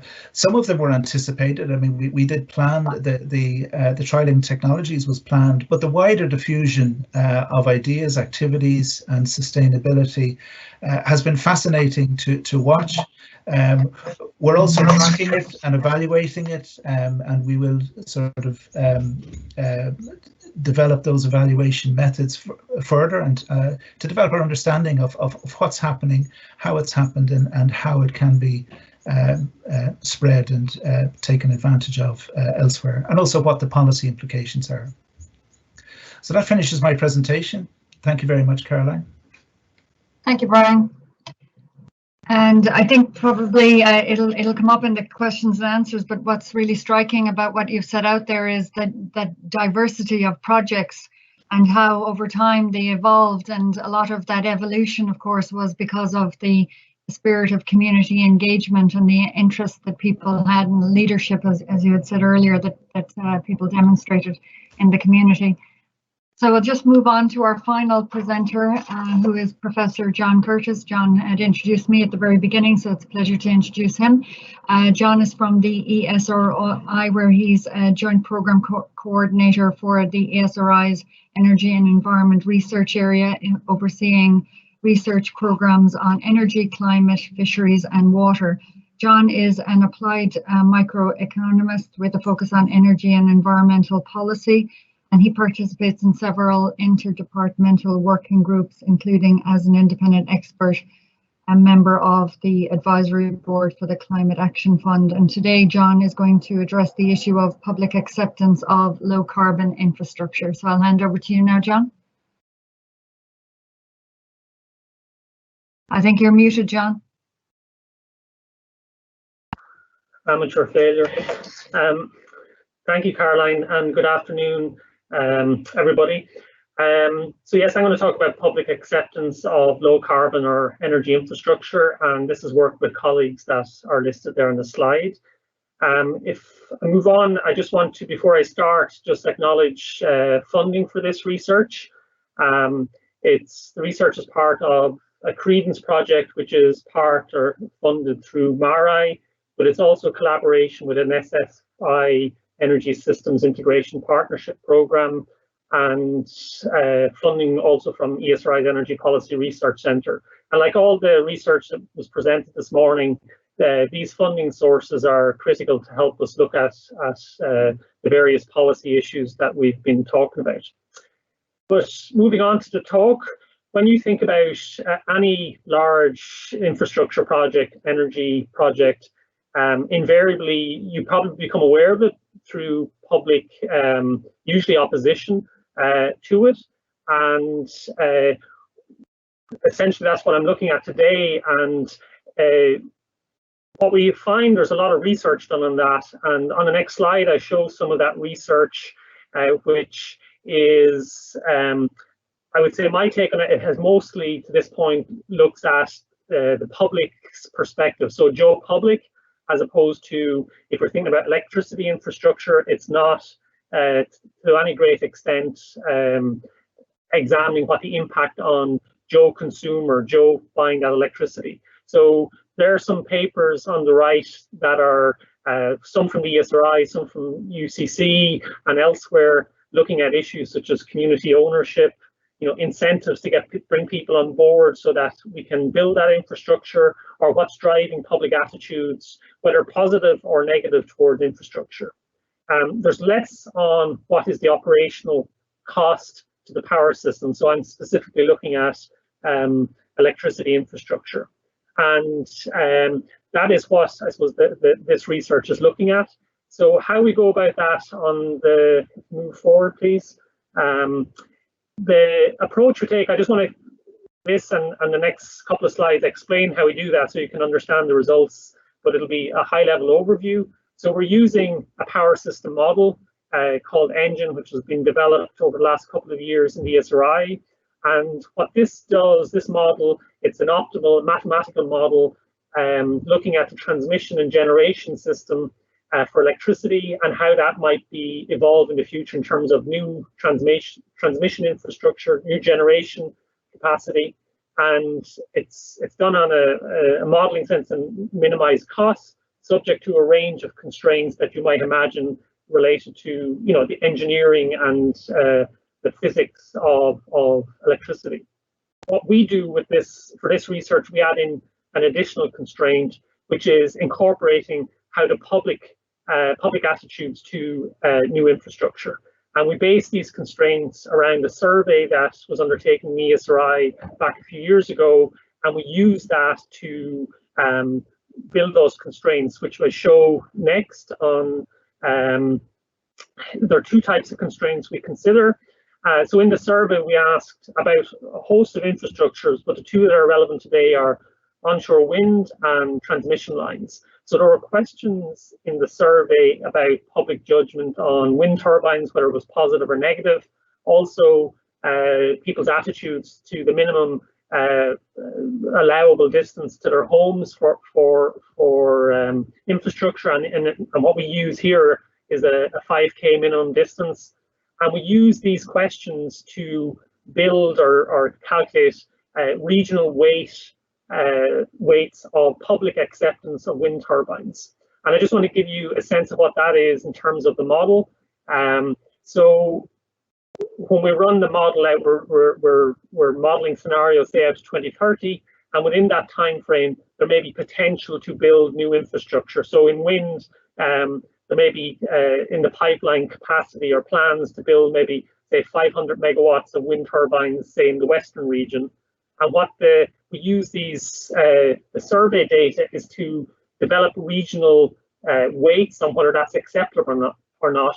And if there's you know, a high level of objection to this, it will scale back what is the model allows to be built in terms of a scenario. So while 500 megawatts might have been a potential capacity to build wind turbines in a region, if there's a high level of opposition to this type of infrastructure, the model will scale that back and it might only be 200 megawatts built.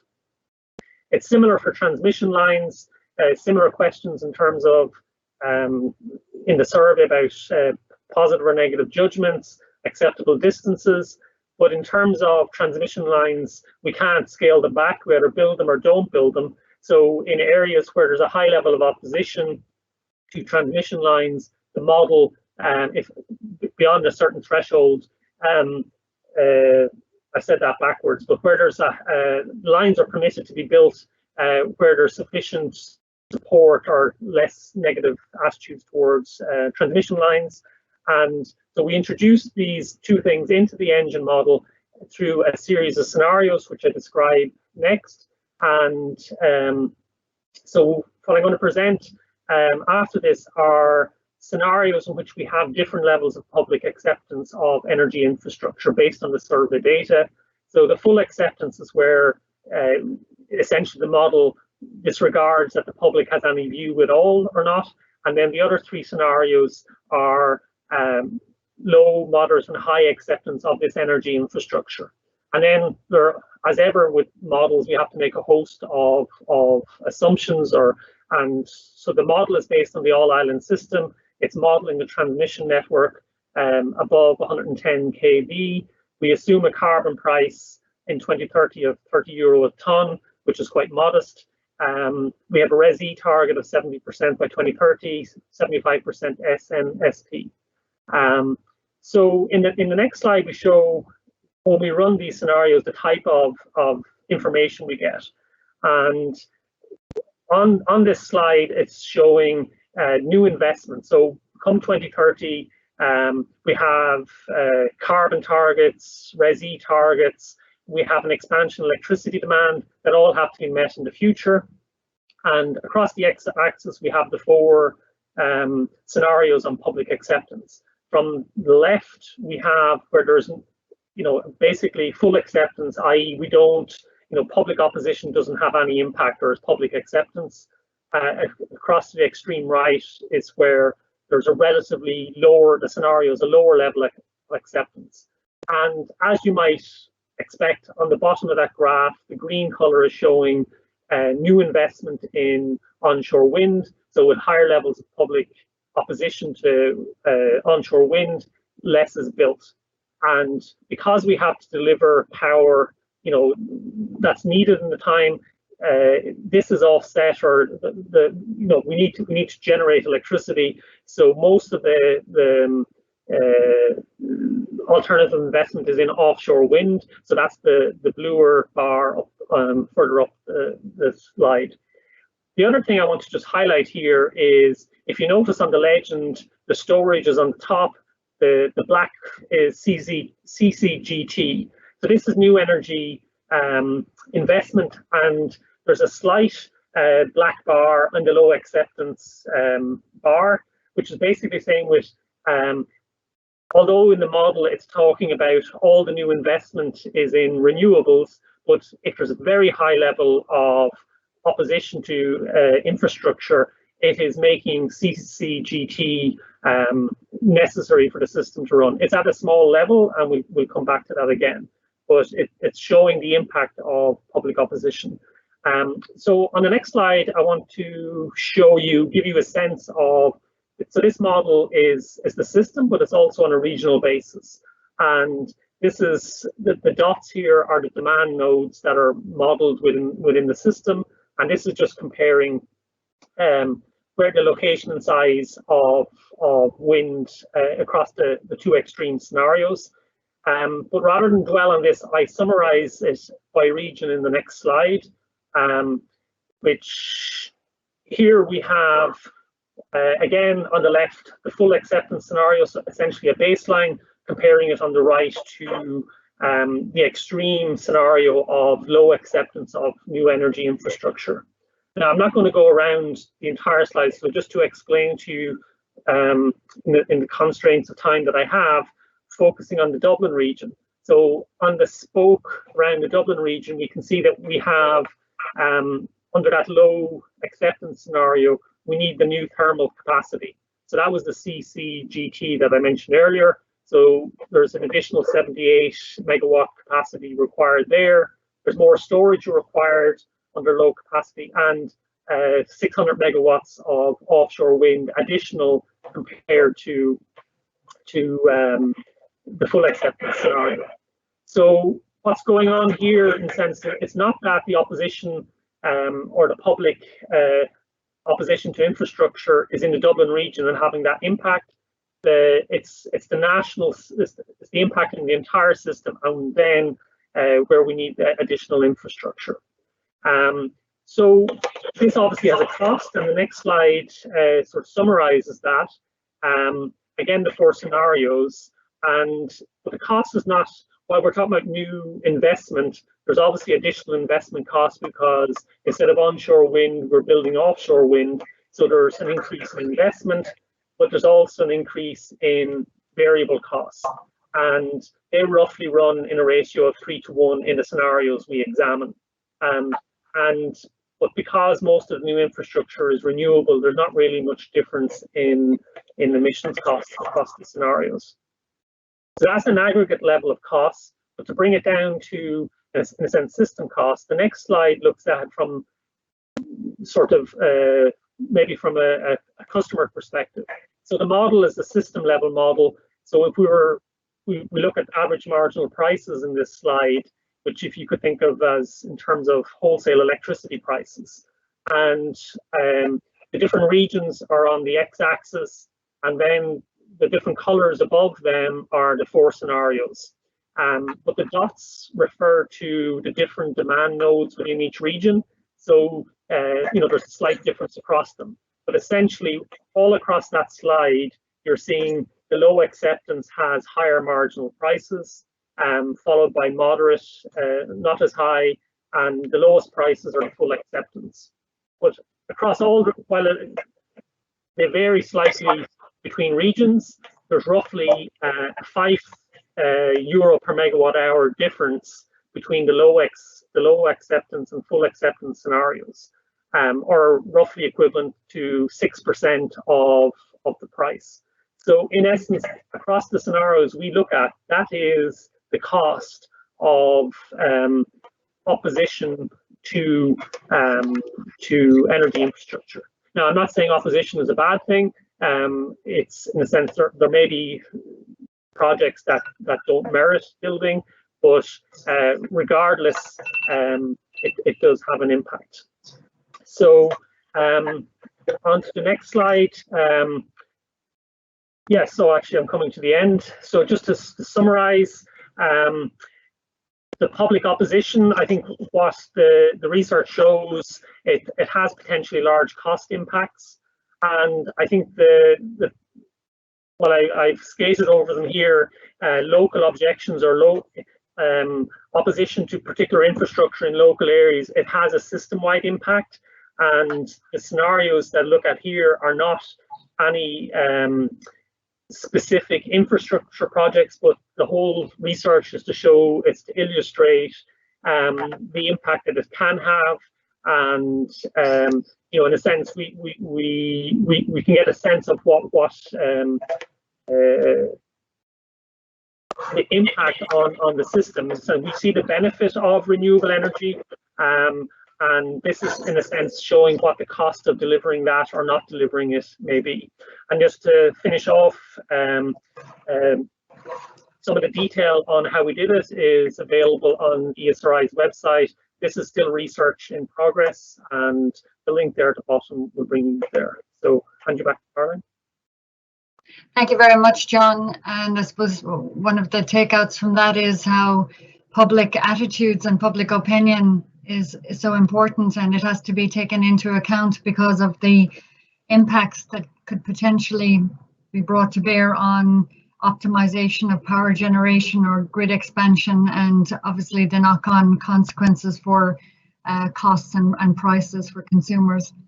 So there's a number of different questions coming up on Slido, and I think there's two in particular that I might ask Gianluca to deal with. In one of them that's there, Gianluca, is particularly directed at you. It's asking you if you had considered alternatives to gas connection, and if we just maybe move that down slightly, yeah. Electrification, energy efficiency upgrades, and had you examined that? And then the other one, I suppose, that maybe you could look at is, it's further down, why is wood burning in urban homes encouraged despite air pollution levels many times higher than gas heating? Sorry, let me take a look at the second. Is Daniel's question? Why? Yeah, that's right. But the first one is particularly directed at you, which is looking at alternatives to gas connection.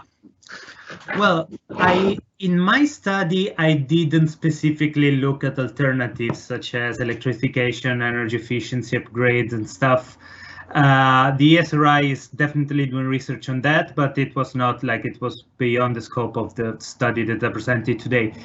In terms of general strategy for Ireland, in my opinion, having gas as one of the energy sources into a diversified energy portfolio is good, because it reduces the potential pitfalls of having lower energy production, for example, because one of the source can be I don't know, temporarily unavailable, or so it's one of the energy sources to consider. At the moment, I think that Ireland has a low share of gas users compared to other European countries, for example. So it definitely worth investigating the gas market a little more.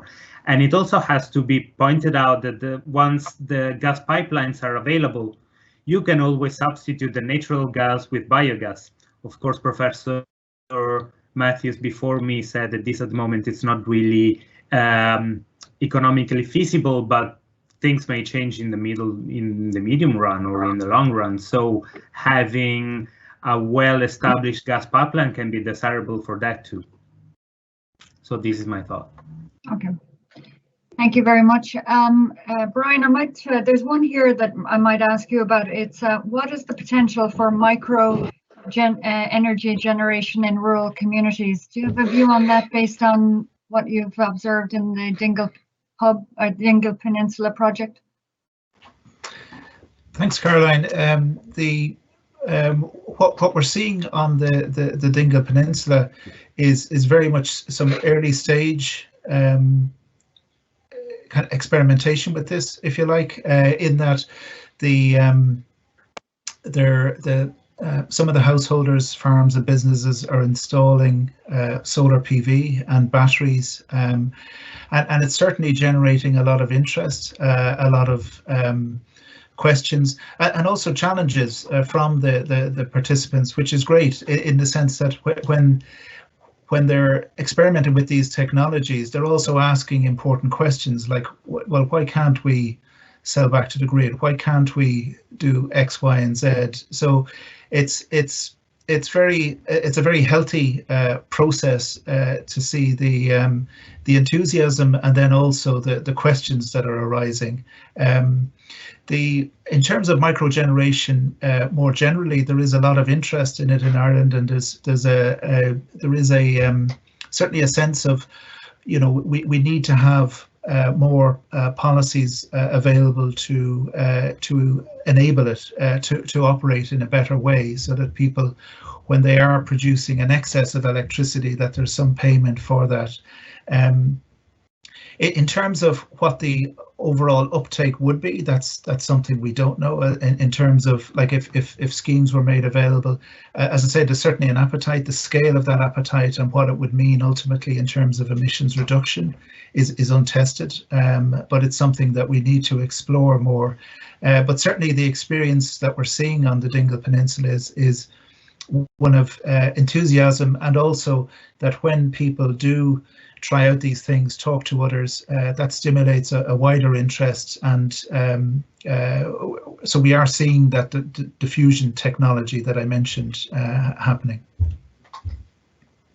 Thanks very much, Brian. And there's another one here for you, and it's from Diarmuid Torney. Brian, how can government initiatives facilitate the kind of organic community engagement that your project has shown?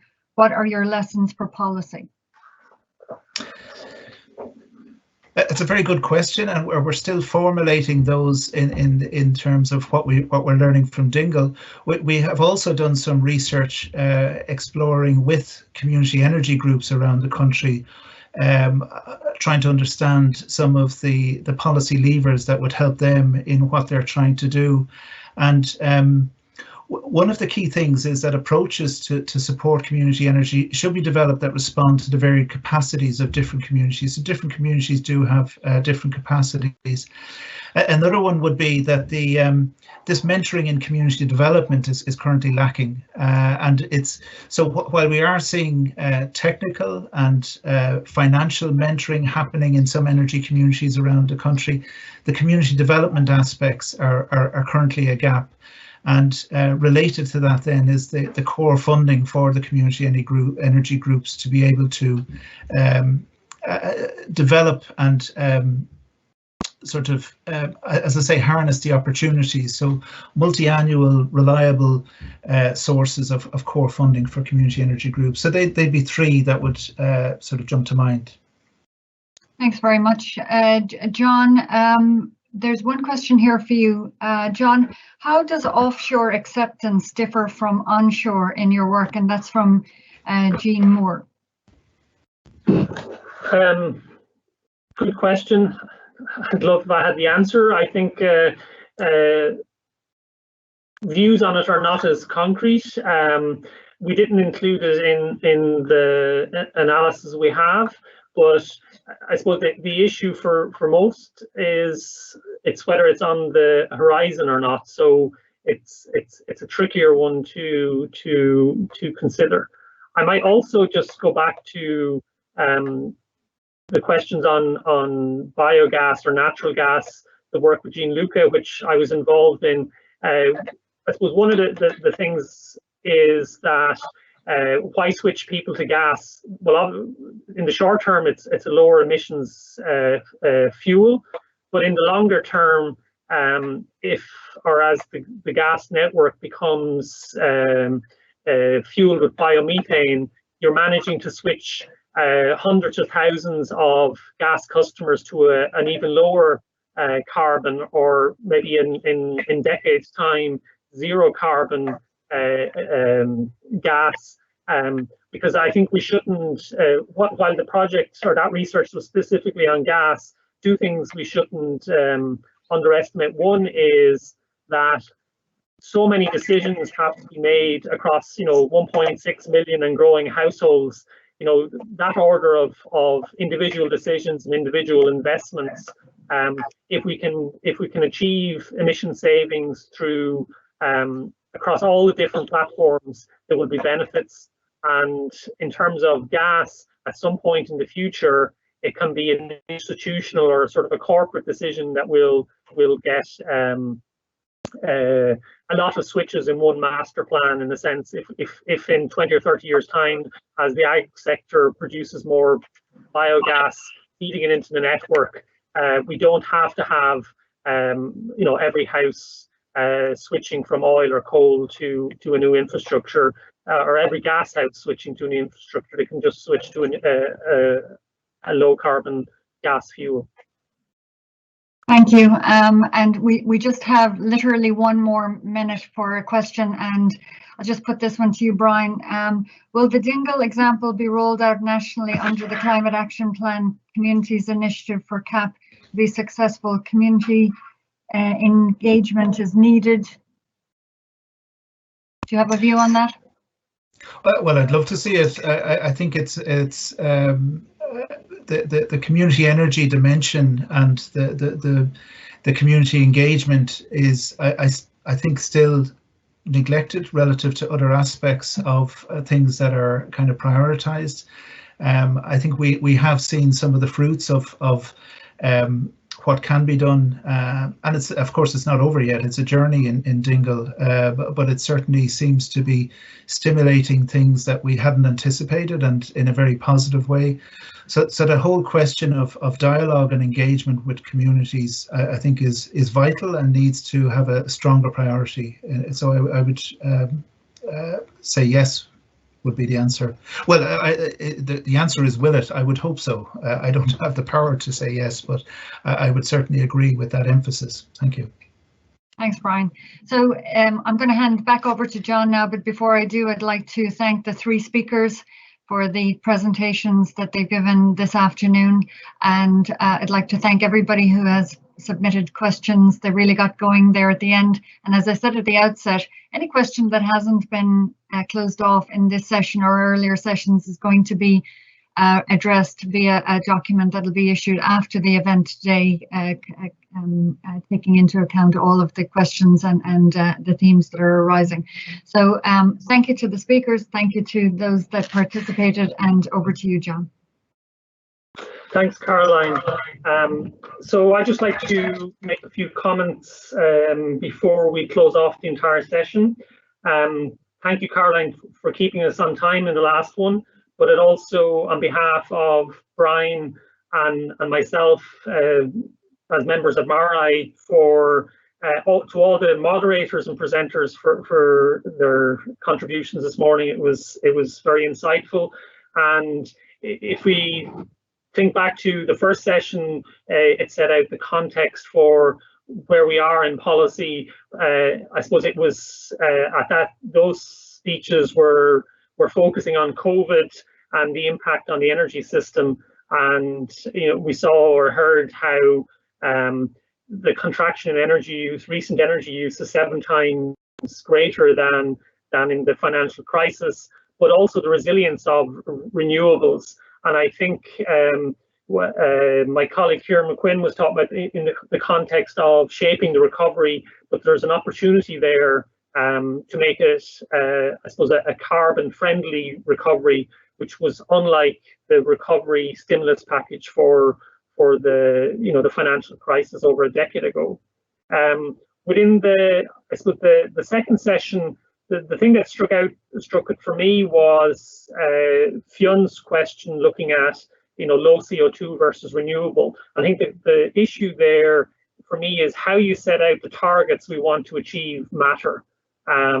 you know, and Fionn brought that out in the sense of if you target low CO2 or high level of renewables, it doesn't necessarily guarantee that you will get, you know, what you want in terms of low CO2. And that has implications too in terms of whether hydrogen, which Rory outlined the potential for that, especially in the hard to reach in terms of decarbonizing specific activities, how the targets are set out will have an impact on whether technology actually is able to deliver those things and those benefits. And and we had Alan Matthews talk about agriculture, and you know, while it is a tricky one there, but there are clear opportunities there for agriculture to contribute, and indeed in the context of you know, generating or building a sort of a bioenergy economy. You know, dairy and beef are not necessarily always the most profitable, and his numbers were mostly looking at beef, but there are opportunities for farmers to make money in the future. I think just in the session we just had, I think, you know, earlier on we talk a lot about fuels and technologies and pathways, but what becomes clear and very clear in Brian's presentation, but across all three, it's not all about technology and fuels. You know, people, you know, it's at the center of it, whether it's the decisions they make, the behaviors, and how we might incentivize them or encourage them to do certain things. And design a policy should be as much around people as technologies. And indeed, picking technology winners has never been successful and in past. So it's setting the right incentives and bringing people with them. And I think the Dingle example there, the project has I think there are learnings there for government and for the ongoing climate plan. I think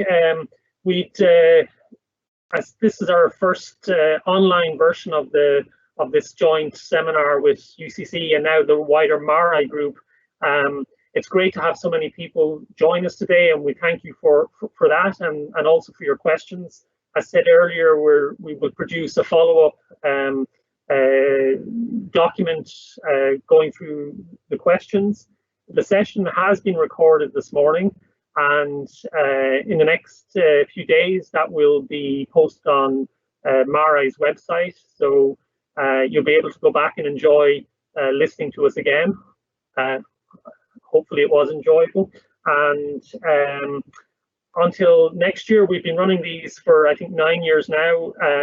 We'll run another one, I expect, this time next year, but I think the question for us at this stage is, as Alan Barrett, Director of ESRI, said, if this had been held in the ESRI's building, which previous events have, it would have been limited to 100. So I think with over 800 people, we've had a wider audience, both geographically and available to people around the country. So the challenge for us next time around is hopefully how we can integrate on site with a virtual audience. So again, thanks to I'm so remiss, I should say thanks to the people who behind the scenes have put this thing together. In terms, a special word of thanks to Aoife Dunn in UCC. She's done Trojan work putting this all together, and with Tara Reddington have been behind the scenes keeping us on track, keeping the system going, and to James Lynn for running the Slido questioning system. So thanks very much for your contribution, and with that I think thanks very much, and we'll sign off.